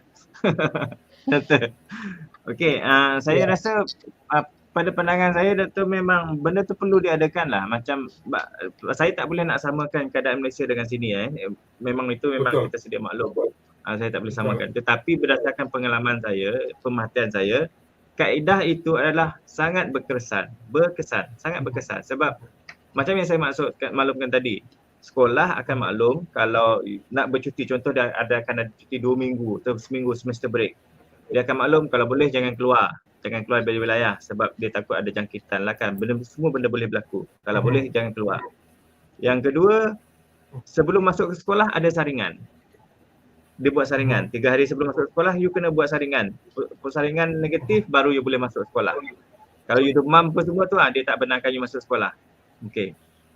Yang ketiga, dalam sekolah sendiri pun dah dikuatkuasakan untuk buat saringan juga. Cikgu dengan pelajar, dia kena buat saringan. Tapi dia bagi time frame. Dia akan buat random dalam masa yang sama. Time frame tu dia akan contoh sebulan. Dalam masa sebulan, 100% dah kena buat saringan. Sekolah sendiri buat saringan di dalam sekolah. Itu local enforcement daripada local authority. Tetapi dibuat di dalam sekolah. Kalau sebelum ni kita buat kat klinik, buat kat hospital, kita buat saringan tak. Ini local authority dia akan bawa yang bertauliah dia akan bawa ke sekolah. Arahan dia dan orang pihak-pihak ini boleh buat saringan di sekolah. Dan pihak bersekolah bekerjasama dengan pihak-pihak tersebut untuk buat saringan. Buat random, tapi dalam masa tempoh yang sama, dalam tempoh yang diberikan taklah 100%. Dia nak memastikan, yalah macam yang saya maklum tadi, sekolah ni halangan utama dia social distancing. Macam mana nak social distancing? Itu yang penguatkuasaan yang diambil memang saya tengok berkesan, sangat-sangat berkesan. Okay. Ya, pastinya kita pun Ya, Doktor. Pastinya kita pun di Kementerian Pendidikan, pihak-pihak berwajib sekarang tengah sibuk bersama dengan KKM untuk merangka. Tuan Haji pun pernah berada di KKM satu masa dulu. Of course mereka orang cakap bekerja separuh mati. Bekerja separuh mati. Orang cakap untuk sekarang tengah merancang dan merancana apakah SOP yang kita perlu buat dan dilaksanakan di peringkat sekolah bila kita dah nak buka nanti. Tapi itulah balik bergantung pada disiplin kita juga. Jadi itulah mungkin kawalan di peringkat pemimpin sekolah lah, pengetua atau guru besar ataupun pemimpin di PPD. Macam mana saya pun ialah macam saya pun ada anak-anak kecil yang kita nak imagine sekarang ni macam mana kalau dia nak masuk sekolah sekejap lagi. You know? Macam mana kita nak kita pernah dulu kita buka sekolah sekejap kan, tengah tahun itu kita buka sekolah sekejap. Tapi bila dah saya tengok pun dekat situ pun macam betul lah agak loose lah dia punya kawalan kan. Budak macam al-maklum lah, walaupun dah lama tak sekolah, kita pun risau macam mana dia nak masuk sekolah balik. Tapi budak-budak ni saya rasa seminggu kat sekolah dia dah boleh catch up balik dah. Jadi yang kita risaunya pergerakan dia tu, dan pula dia orang belum lagi divaksinkan. Tapi insya-Allah pun kerajaan sedang berusaha, saya rasa di peringkat terakhir untuk finalisekan bila boleh budak-budak ni untuk divaksinkan lah ya. Jadi soalan lain barangkali kalau ada rakan-rakan yang ingin bertanya di luar sana. Dan Doktor, dan pandangan saya Ya. juga kalau di Malaysia dibuat saringan elok lah kan, sebab sekolah Ya. nak buka pastikan dibuat saringan untuk semua yang terlibat, yang mana yang ada simptom apa semua kita dah asingkan. Kalau dah dipastikan semuanya negatif dan buka sekolah, saya rasa tak akan jadi masalah lah. Sebab saya tengok kontak kat sini, kontak kita, sekolah lah, kontak kita dengan orang. Kalau sekolah tu dah semua dah diambil tindakan penguatkuasaan, prevention tu dah ada, saya rasa selamat. Itu yang pandangan saya. Boleh, tak mustahil untuk dilakukan di Malaysia. Di China ni boleh buat, kalau pihak di Malaysia bekerjasama kementerian yang terlibat, KKM ke apa semua yang terlibat dengan pendidikan, kementerian pendidikan, pelajaran apa semua. Saya rasa benda tak mustahil untuk dibuat sebab dah terbukti dekat di China ni boleh dilaksanakan dengan kerjasama semua. Ya, itu pandangan saya lah. Ya, betul lah. Itulah kadang-kadang banyak sebenarnya pelajaran yang kita boleh dapat dari China, especially dari segi tindakan mereka tu saya ingat memang agak drastik lah untuk satu isu macam mana dia orang respon macam masa mula-mula Wuhan outbreak dulu kan, dia orang boleh buat hospital dalam masa sekejap kan. Betul kita lihat 10 hari. Ya. Macam mana dia punya lab dia boleh set up segala macam jenis persediaan untuk melawan virus. Kemudian dia sebenarnya Sinovac, Sinopharm, antara company yang terawal sebenarnya yang berjaya menghasilkan antivirus ni. Tapi almaklumlah bila kata orang dalam mentaliti kita sendiri pun produk China, produk Amerika, produk British, itu dia menjadi stereotip kita daripada dulu sampai sekarang. Payah nak buang. Last Sinovac pun Sinovac juga kan, maksudnya alhamdulillah dapat juga berjaya juga menurunkan kadar kematian secara signifikan lah ya. Tuan Haji, ada juga katanya soalan di sini, sudah sampai masanya pegawai berpengalaman di luar negara kembali ke Malaysia untuk pendekatan. Dia soalan nak suruh Tuan Haji pulang lah ni maksudnya. Okey. Mungkin Tuan Haji nak komen kat situ, mungkin kita cerita sikit pasal live dekat sana macam mana, social distancing dia macam mana, berjalan dekat luar macam mana pun dah boleh macam kita juga ke, ataupun especially di tempat di kedutaan kita tu. Okey, doktor. Kalau di sini di luar dah stabil sebenarnya. Kalau berdasarkan pengamatan saya, tindakan penguatkuasaan yang dilakukan ni memang sangat dah menunjukkan keadaan yang stabil di China ni. Memang stabil. Memang kita tak nafikan ada kes. Memang, tapi taklah sampai beribu pun tak ada. Memang ada kes. Kalau ada kes, berlaku kes, memang tindakan preventif dengan penguatkuasaan dilakukan segera, benda tu boleh dikekang. Tak akan sampai beratus lah, tak ada. Satu tempat contoh dia ada contoh positif ni. Satu ataupun dua dia dapat positif. Dia akan buat tindakan yang sangat-sangat drastik lah, dan benda tu boleh mengekang dan tak akan berjangkit ke tempat lain lah. Sekarang ni kalau di Beijing sendiri, saya berada di Beijing sendiri, kami keluar tak ada masalah pun, tak ada, cuma kena pakai mask lah. Tapi setakat pengetahuan saya tidak diwajibkan penggunaan mask sebenarnya. Tetapi tidak wajib. Tak wajibkan penggunaan mask.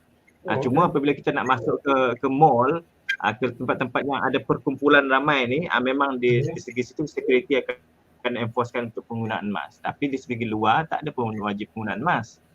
Tak ada. Tapi kita ambil inisiatif sendiri, rakyat dia pun sangat-sangat patuh. Sebelum ni kan dah ada penguatkuasaan. Sekarang ni semua pakai mask, ada yang tak pakai mask jugalah. Pakai mask dan kita bergerak bebas, tak ada ni. Kalau kita nak masuk, kita macam di Malaysia juga, kalau Mas Sejahtera tu kan, kalau kita nak masuk shopping mall, kena scan Mas Sejahtera, dia boleh masuk. Sama juga yang diadakan dekat sini, sama, tindakan yang sama. Tapi pergerakan kami tak ada halangan sekarang ni. Semua okey, pergi ke kedai, pergi tempat makan, semua okey. Tak ada masalah. Masuk budak-budak sekali lah, anak-anak sekali, budak kecil semua. Termasuk dengan anak-anak sekali. Cuma dari segi tanggungjawab ibu bapa jugalah. Sebab saya tak lihat anak-anak terlalu ni jugalah, kita pun sebab dia orang tak ada vaksin, belum ada vaksin lagi. Jadi lebih kepada peranan ibu bapa saya tengok. Dia tak bawa anak dia terlalu expose kalau sebab dia tahu benda ni masih ada kat luar. Cuma kalau pergi ke taman apa semua, kita ada lihatlah kanak-kanak. Memang parent punya ni lah, budi bicara parent lah juga. Tapi kita tak nafikan memang ada kanak-kanak, tak ada. Pergerakan sangat-sangat okey dah sekarang ni. Memang dikatakan stabil. Dan salah satu cara yang saya sebagai immigration ni kan, saya tengok apa yang negara China ni buat, sehingga kini dia tak sebadan dia masih ditutup kepada warga negara asing. Sama juga kat Malaysia, kita masih tak membenarkan orang masuk kan. Kat sini sama. Itu adalah satu kaedah yang saya tengok berkesan jugalah. Semua negara melakukan benda yang sama. Enforcement dengan semua itu adalah enforcement kan. Benda tu berkesan. Ya. Tapi ialah secara beransur saya pun faham ada beberapa buah negara US pun dah nak buka border dia kepada orang luar, Saudi pun dah buka dah untuk murah dan sebagainya. Tapi kita pun ialah itu dah tadi dengan tajuk kita ni nak menuju ke endemik tu, so macam mana kita mengubah pengalaman yang lepas yang kita dah belajar untuk kita kekal selamat dalam zaman endemik ni. Jadi itu juga soalan saya nak tanya Tuan Raji ya. Kadang-kadang kita umum kadang-kadang faham dari sudut pandang yang lain lah, bahawa kadang-kadang maklumat ataupun data daripada China ni seolah dia macam tutup sedikit, tak dikongsi sebagainya. Katakan mustahil lah kalau dalam satu provinsi macam Beijing ada 20 juta orang tak ada kes, nak compare dengan Malaysia, seluruh Malaysia ibu-ibu kes satu hari kan. Jadi macam mana tu Tuan Haji komen? Sebenarnya doktor, bagi saya both accessible juga sebenarnya maklumat ni. Cuma kalau kita berbalik kepada advantage kita bahasa Mandarin tu kan, macam doktor cakap sekarang ni ada yang ramai yang orang Melayu nak belajar bahasa Mandarin. Sebab saya tengok ada keperluan untuk bahasa Mandarin jugalah sekarang ni. Sebab kita sedia maklum Barat dengan China dia tak sealiran, dia tak sama, tak bergerak sama kan. Jadi dekat sini tak menggunakan Facebook, dia ada sendiri Weibo, dia ada platform dia sendiri. Jadi untuk benda-benda macam ni, akses dia adalah kelebihan kalau kita boleh berbahasa Cina, membaca Cina. Itu yang saya tengok. Information tu ada. And even untuk data-data yang saya perolehi pun, saya minta kepada saya punya local staff untuk, sebab semua dalam bahasa Cina, memang dia orang local kan, dia boleh dapat. Itu yang jadi isu ya, sebab maksudnya ialah bukanlah isu tapi berat lah kalau nak faham gitu. Kalau nak faham bahasa kita lah kan. Cuma kita macam dalam konteks Malaysia, negeri yang pernah dijajah oleh British ni, macam itulah maksudnya apa-apa paling muda kita nak dalam saluran bahasa yang kita boleh faham kan. Dan mungkin juga framework kita berfikir pun bergerak bertindak pun daripada framework yang itulah, daripada yang telah ditinggalkan kepada kita lah. Tapi unik juga data yang saya faham daripada statista dia Tuan Haji ya. Dia kata dalam 150 lebih buah negara di dunia ni, hanya ada 22 buah negara sahaja yang tidak dijajah oleh British. Jadi kita fahamlah macam mana dominasi kuasa kuasa British pada waktu dahulu kan, dengan empire dia yang besar. Tapi sekarang ni mungkin dominasi itu sudah berubah arahnya ke sebelah barangkali sebelah Beijing, sebelah China sendiri, dengan kekuatan ekonomi macam kita kongsi tadi memang awal lah. Cuma itulah ada satu soalan bonus ni Haji. Orang tanya, betul ke dah pergi ke Wuhan tu kan? So betul ke virus tu daripada Wuhan, daripada kelawar yang diorang makan tu, betul ke ataupun macam mana? Saya pun tak kena semak balik tu laporan daripada tim PBB WHO yang datang. Macam mana tu? Memang daripada Wuhan virus tu? Ini soalan sensitif kat ni doktor. Okey, pendapat saya dan official dan inilah benda tu pun kita tak tahu kebenaran tuduhan apa semua ni, kita pun tak tahu. Jadi pada pandangan saya memang tak tahu sebab Betul. banyak yang kita dengar menjurus kepada ni, menjurus kepada ini kan pandangan dia, tapi setakat ini tak ada kalau ada bukti benda tu boleh dibuktikan. Banyak tuduhan, banyak benda-benda yang berlaku lah, tapi kita tak boleh nak buktikan, tak ada pernyataan yang betul-betul sahih pasal benda ni, dan kita pun tak boleh nak mengatakan benda betul ataupun tidak lah. Banyak sangat yang kita dengar kan, tetapi kalau kita lihat dari segi ni perhubungan, ialah saya merujuk kepada Barat dengan ni lah kan, kita dah blok nampak Barat dan blok macam China, dua kadar besar ya. Blok-blok ni kan, yang kuasa besar. Dan satu lagi untuk sharing saya untuk kepada semua.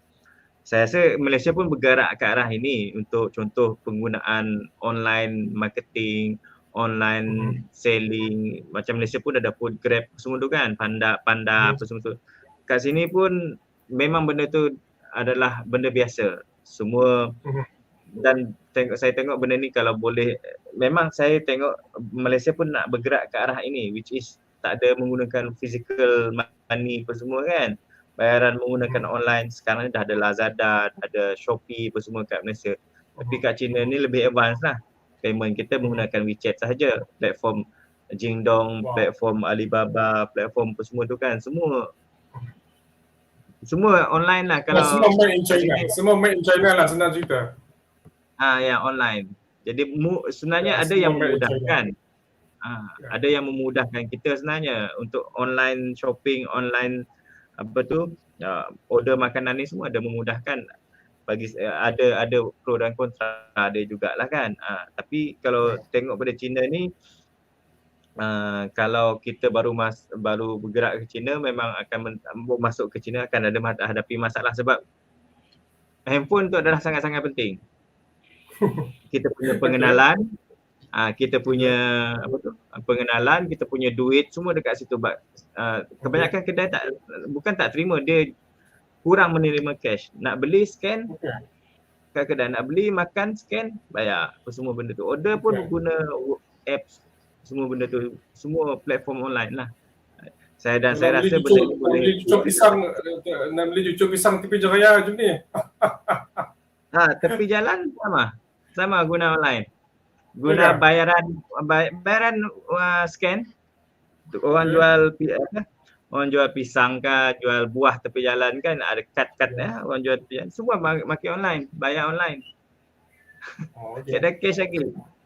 Benda yang akan bergerak. Yalah, saya imagine juga kalau tempat kita nak beli cucuk pisang tepi Jaya pun nak pakai scan, penyakit jadinya, maksudnya makan mie kolok rasa Sarawak pun semua nak kena scan, jadi penyakit jadinya kan. Tapi satu benda yang boleh difikirkan, dan sebenarnya saya rasa kita pun akan bergerak ke arah sebenarnya. Tapi berbalik tadi Tuan Haji kepada tim WHO yang datang menyiasat dekat Wuhan itu kan, yang diorang dia punya siasatan tu mengatakan bahawa memang tak ada bukti bahawa benda Allah tu daripada virus tu daripada Wuhan kan. Tapi yang tak baiknya dalam laporan tu dia komen balik, dia kata okey, kerajaan tak kongsi data yang telus bla bla bla, tapi menarik juga dalam satu report yang saya pernah baca juga, masa tu outbreak tu dia bulan 11 kan, bulan 12 di hujung tahun 2019 kan. Tapi lepas tu lepas outbreak tu terlepas ke mana-mana benua, termasuklah yang teruk kena pandemik tu ialah Itali, ingat tak masa tu? Sampai kita pun tengok sayu je orang tua-tua. Itali kan ramai orang tua kan, ramai orang senior citizen kan. Tapi yang menariknya laporan yang saya baca tu daripada saya tak ingat daripada mana, tapi daripada inilah pihak berwajib Itali lah yang berkaitan dengan makmal darah semuanya. Maksudnya strain virus tu sebenarnya sudah dijumpa di Itali pada bulan 10. Itu tengok dari segi timeline dia. Nak mengatakan bahawa timbul ada lagi teori pendapat mengatakan bahawa virus tu bukan berasal daripada China. Dan itu di apa laporan yang dikeluarkan sendiri oleh kerajaan oleh kerajaan Itali. Jadi itulah saya pun bila saya tengok balik macam tak mustahil juga masa kebetulan pernah sampai juga ke Itali, ke Rome suatu masa dulu. Saya tengok sebenarnya pelancong yang ramai di tempat-tempat Europe ni sebenarnya orang Cina. So kalau katakan outbreak tu, kalau ini satu assumption lah. Kalau kata outbreak tu awal, sebelum tu lagi dia orang dah bawa dah. Ataupun mungkin juga virus tu dibawa daripada Eropah ke China, wallahualam kan. Tapi itulah sekadar kata orang gurauan ataupun gurauan akademik itulah untuk kita sonok-sonok nak baca, nak reflect balik. Tapi nak kata punca asal tu memang belum dapat dipastikan. Jadi agak tak tepat lah kalau kita kata dia tidak berhubungan kan, wallahualam. Komen sikit Haji. Dia dah glitch balik dah. Okay, Tuan Haji dah start balik. Tuan-tuan dan puan-puan di luar sana, kita ada masa lagi berbaki dalam 15 minit sebelum kita wrap up randau kepimpinan siri ke-9 kita pada kali ini. Dengan tajuk yang kita bincang lebih kurang kita nak ajak tuan-tuan dan puan-puan melihatlah apa pengalaman China sebenarnya dalam konteks mereka bersedia ke endemik, nak buka sekolah, macam mana pemimpin sekolah di sana bersedia dan macam mana pihak berkuasa di sana juga untuk lumus menjalankan penguasaan mereka untuk mengekang pandemik ini supaya tidak berlaku lagi. Dan macam yang kita faham juga melalui media massa, unik ya, China walaupun negara besar tapi kes dia memang sangat-sangat kecil lah. Dan kalau ada kes yang menular pun mereka akan terus ambil tindakan yang drastik macam yang Tuan Haji beritahu tadi. Tuan-tuan dan puan-puan, silakan terus bertanyakan soalan di ruang YouTube kalau ada. Kita menunggu Tuan Haji masuk semula online. Mungkin juga kalau rakan-rakan pensyarah di Sarawak sendiri ada soalan, mungkin boleh bertanya. Silakan, sebentar kita menunggu Tuan Haji masuk balik.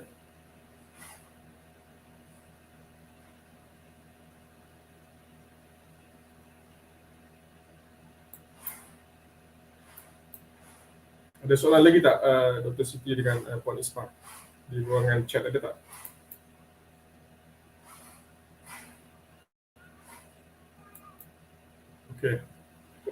Okey. Kembali. Doktor. Masuk dengar tak? Apa, kita pun dah faham dah. Yalah, seperti yang saya maklum doktor setiap apa ni memang akan ada refresh, internet refreshing ni. Doktor pun faham pasal benda ni. Ya. Tapi overall di sana kira boleh dikategori sebagai China dah isytihar dia endemik ke Tuan Haji? Setakat ini tak ada pengisytiharan rasmi lah, belum lagi. Sebab saya semua ke arah itulah saya rasa. Tapi dia ada ciri-ciri kan, kalau nak endemik ni macam endemik biasa, contoh yang sekarang ni adalah contoh endemik denggi kan, nak kena ada kriteria. Saya rasa belum lagi kot. Tapi tak ada pengumuman lah, belum ada lagi setakat ni. Endemik. Yalah, benda tu bukan nak boleh diumum macam tu, tapi maksudnya secara natural, secara fitrah dia memang kehidupan di sana secara beransur-ansur sudah menjadi pulih lah kan. Cuma kita tak boleh datang ke China lagi dah. So winter Olympic di China tak boleh pergilah ya. Doktor, dengar. Tak dengar soalan apa tadi doktor? Soalan winter sukan Winter Olympic nanti pun tak boleh datang ke China lah. Okey, Winter Olympic ya doktor, dengar. Saya dengar untuk Winter Olympic akan diadakan pada Februari 2022 tahun depan, Februari pada 2022. Sekarang ini saya rasa persediaan ke arah itu memang dah dalam 80-90% dah, dan memang dah nak ke arah itu, sebab negara China memang dah bersedia daripada tahun-tahun sudah lah untuk persediaan Winter Olympic ni. Bukan mudah nak mendapatkan tempat sebagai untuk diadakan Winter Olympic di Zhangjiakou tu. Persediaan ke arah itulah. Kita melihat persediaan tu dan di mana borders pun tak dibuka kepada foreigner, warga negara asing. Jadi itu adalah salah satu cara untuk mengekang daripada penularan yang lebih teruk lah. Jadi dia akan terjadi lebih kurang sama dengan China, Jepun kot yang baru-baru ni diadakan. Tapi kalau China ni saya melihat merujuk kepada keadaan semasa. Kalau domestically di dalam dalam China ni keadaan dah jadi stabil, dah sangat stabil. Saya melihat sendiri dan personally saya tengok adalah keadaan dalam China dia dah stabil. Kalau pandemik, kalau dibuat Winter Olympic ni secara umumnya orang-orang China sendiri, warga negara sendiri boleh menonton Winter Olympic ni sebagai internal audience lah. Dia tak buka kepada international audience pun saya rasa tak ada masalah. Okay. Alright. Kadar confirm case di Beijing sekarang ni berapa Tu Haji? Saya kurang pasti yang latest saya dengar sekejap Ini info yang saya dapat daripada local person lah, sebab hari ni saya tak semak pagi tadi minta, sebab dalam local platform boleh kita mendapatkan data berkenaan dengan yang positif apa semua ni memang ada, tapi semua dalam bahasa Cina lah, kena minta local staff untuk translate lah semua. Memang ada, memang boleh didapati. Cuma dalam hari Selasa lepas, kalau di area wilayah Beijing ni, saya tengok ada 15 kes terbaru. 15 kes. 15 kes sahaja? Sahaja. Bukan ribu-ribu? Bukan ribu-ribu. Ini barulah kes harian baru. 5 kes sahaja. 15 kes sahaja. Dalam satu wilayah yang besar, bayangkan macam mana dia buat penguasaan. Bukan beribu-ribu macam kita di Malaysia, bukan. Ya. Ada tadi kita cakap Beijing saja pun dah dekat 30-40 juta orang yang keluar masuk, tak tolak keluar masuk lagi kan. Tapi hanya 15 kes saja. Setakat ni 15 kes saja. Dan varian dia masih varian yang agak tinggal lah mana, varian Delta ya. Nak pastikan pasal varian saya tak boleh nak pastikan, tetapi dalam and even di China sekarang pun memang kalau kita tengok berita yang sebelum-sebelum ni memang ada mengatakan ada varian Delta yang daripada luar tu jugalah, ada juga. Tapi yang menjadi kerisauan juga katanya tu varian Mu tu. Katanya lebih little lagi daripada Taiwan. Wallahualam. Tapi tak apalah Tuan Haji, kita dah sampai ke hujung siaran, kita berandau, bersembang santai. Alhamdulillah, terima kasih banyak kerana menerima seruk kata orang Sarawak menerima seruk di Sarawak untuk bersama warga kedutaan Malaysia di Beijing. Kaunselor Tuan Haji Ibrahim yang sudah berkhidmat lebih 4 tahun di sana. Bila masa kita pulang kok orang kampung dah nunggu. Okay, tahniah dan syabas diucapkan kerana berjaya mengharukan nama anak Sarawak lah terutamanya dalam misi maut yang kita sebut itu kan. Kita pun tak sangka ada orang Sarawak rupanya dalam misi yang mula-mula sekali pandemik tu tapi mungkin yalah, saya tak pasti kalau ada TV Malaysia, TV Sarawak ada tunggah kat saya dah. Banyak pengalaman dapat cerita dulu kat saya dah. Saya dah. Takat tu saya dah lah. Cuma lah mungkin kalau Tuan Haji nak katakan buat rumusan lah sedikit dalam konteks perbincangan kita, apa yang penting mungkin dah diulang sekali tadi, tapi mungkin bagi yang baru mendengar kita secara online, mungkin Tuan Haji punya rumusan tajuk kita daripada pandemik ke endemik, apa pelajaran daripada Beijing untuk pemimpin pendidikan. Mungkin Tuan Haji buat rumusan sedikit. Okey doktor. Dari segi tajuk kita, saya nak relate kepada tajuk kita pada pagi inilah. Untuk rumusan dia, apa yang saya lihat kat sini adalah dari segi semua pihak kena bekerjasama untuk menyelesaikan masalah ni. Bukan masalah satu pihak, bukan masalah seseorang, tapi semua masalah kita bersama kena selesaikan dan secara bekerjasama, secara harmoni lah. Kita kena berfikiran terbuka dan secara harmoni. Ini adalah masalah kita bersama dan kena selesaikan secara bersama. Kerjasama perlu, perancangan dan keputusan yang betul. Kalau keputusan betul tak betul ni berdasarkan kesan ni lah kan. Tapi benda tu adalah satu proses pembelajaran bagi kita semua. Tak mustahil lah benda ni kita boleh praktikkan kat mana-mana situasi juga.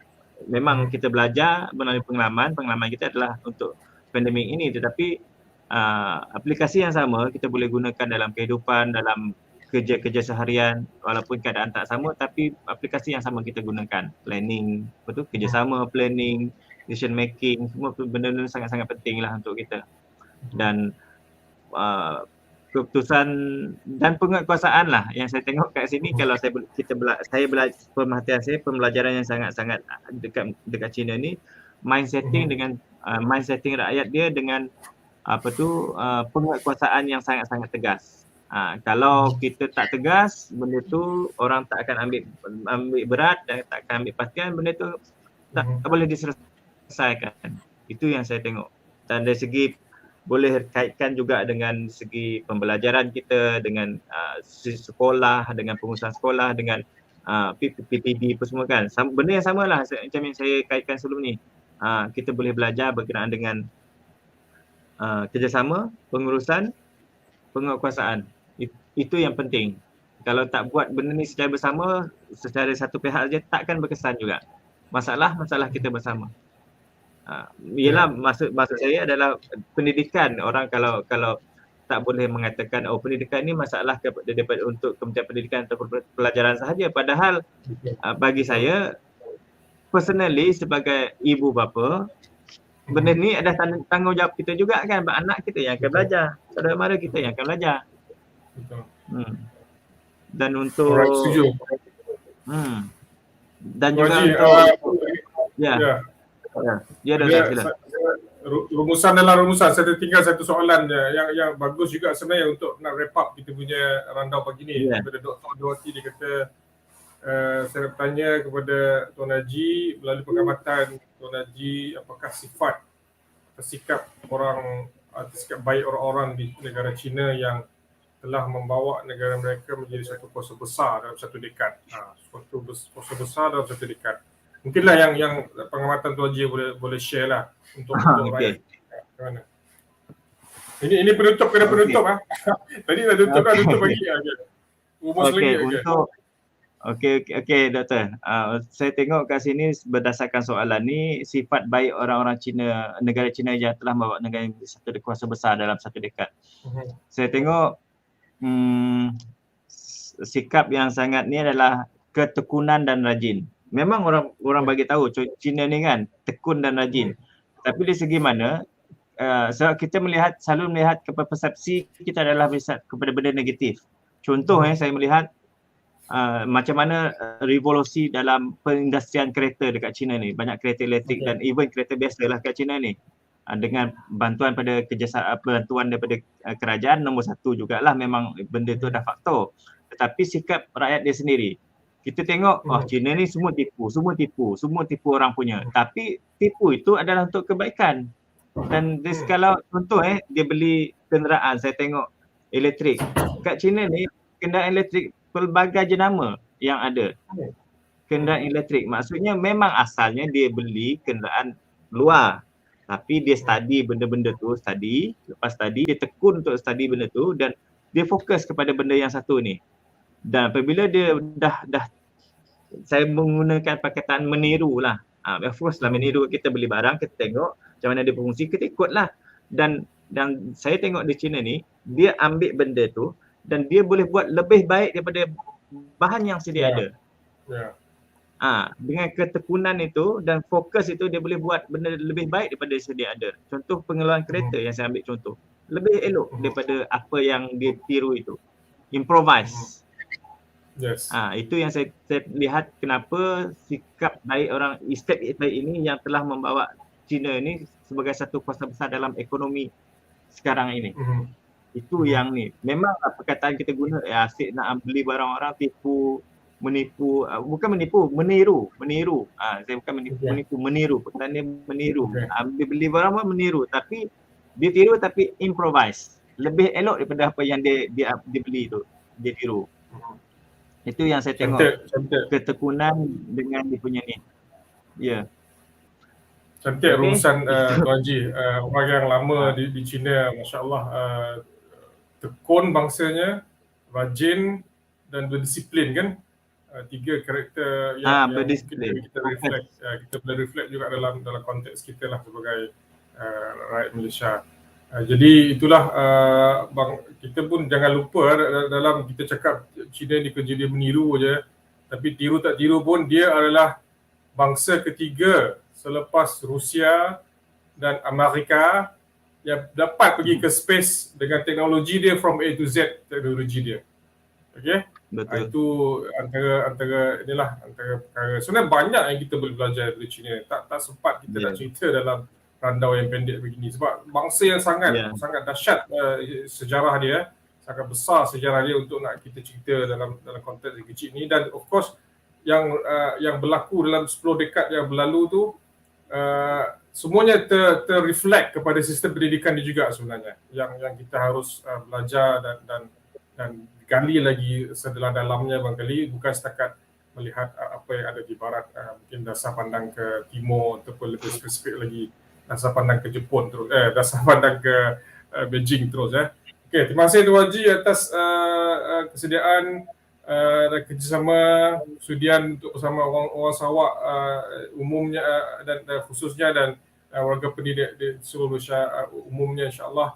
Mudah-mudahan kata orang Sarawak si jeraklah diseruk oleh orang Sarawak dan ialah jangan lupa untuk balik ke kampung. InsyaAllah. Ni kolok laksa Sarawak anda kah Adizia? Kolok laksa. Yalah laksa kita bini pun namalah apa semua. Ada laksa juga. Ada kedai jual situ lah. China dia daripada Miri. Ada buat kedai kat situ. Halal juga lah. Boleh kita makan. Of course. Sama dengan yang dekat Malaysia lah kan. Dengan masakan orang rumah hitam pun. Buang kalak dah. Buang kalak dah. Kalak saya ada lah. Memang saya ada lah kalak tu. Nombor pansuh saya dah. Nak habis semua saya dah. Dah habis saya dah. Cepat-cepatlah pulang. InsyaAllah. Dah ya. Okey, Dr. untuk minta peluang sikit untuk silakan. Untuk menutup lah. Okey. Terima kasih pertama sekali terima kasih pada Dr. Aswandi juga lah atas kepercayaan dan untuk jemputan untuk randau tu lah, atas kepercayaan juga jemputan. Dan untuk saya ingin berterima kasih kepada KSU KDN, KP Immigration, Datuk Indra, Tuati, Datuk Duta atas kepercayaan penempatan sebagai atashe di Beijing dan atas kepercayaan untuk menjalankan misi repatriasi warga negara Malaysia di Wuhan. Terima kasih kepada semua yang terlibat dan belakang tabir ke depan tabir semua kan, sebab semua benda kita siap pula seorang. Semua benda melibatkan orang lain. Jadi ialah nak terima kasih kepada semua yang terlibat langsung ataupun si langsung. Family kita apa semua kan. Semua benda yang dalam menyumbang walaupun kita siap tunjuk pada badan satu sama-sama, tapi semua pihak menyumbang. That's why be good and be nice to everybody lah. Dan terima kasih atas pandangan kerjasama bantuan pada orang semua keliling kita. Secara official of course berkenaan kerja daripada KSU, KP, Duta, family sendiri, semua benda-benda yang penting. Kadang-kadang kita lupa kan, kadang-kadang kita fikir kita aja, tapi sebenarnya kiri kanan kita ramai orang yang membantu kita secara langsung untuk kita berada pada tahap ini tu. Terima kasih semua. Especially orang tua kita lah yang dia mendidik kita. InsyaAllah ni dah lupa orang tua, orang kampung kan. Cuma nak balik tu memang dah masalah kan. Dah almost 2 tahun dah si balik tu. Subhanallah. Okey. InsyaAllah dah balik ke Kuching pula. Kita boleh pingat insyaAllah. InsyaAllah Doktor. Terima kasih Okey. banyak atas jemputan, atas kepercayaan juga. Dan kepada semua yang menonton siaran langsung tu lah. Atas sokongan semua. Terima kasih banyak. Okay. Terima kasih Tuan Haji sekali lagi. Alhamdulillah tuan-tuan dan puan-puan, warga pendidik di luar sana, warga Randau, tepat 11.30 pagi kita berhenti di sini secara kita. Alhamdulillah kita akan berjumpa lagi dalam sesi Randau yang akan datang untuk bulan 12, bulan 11 sorry.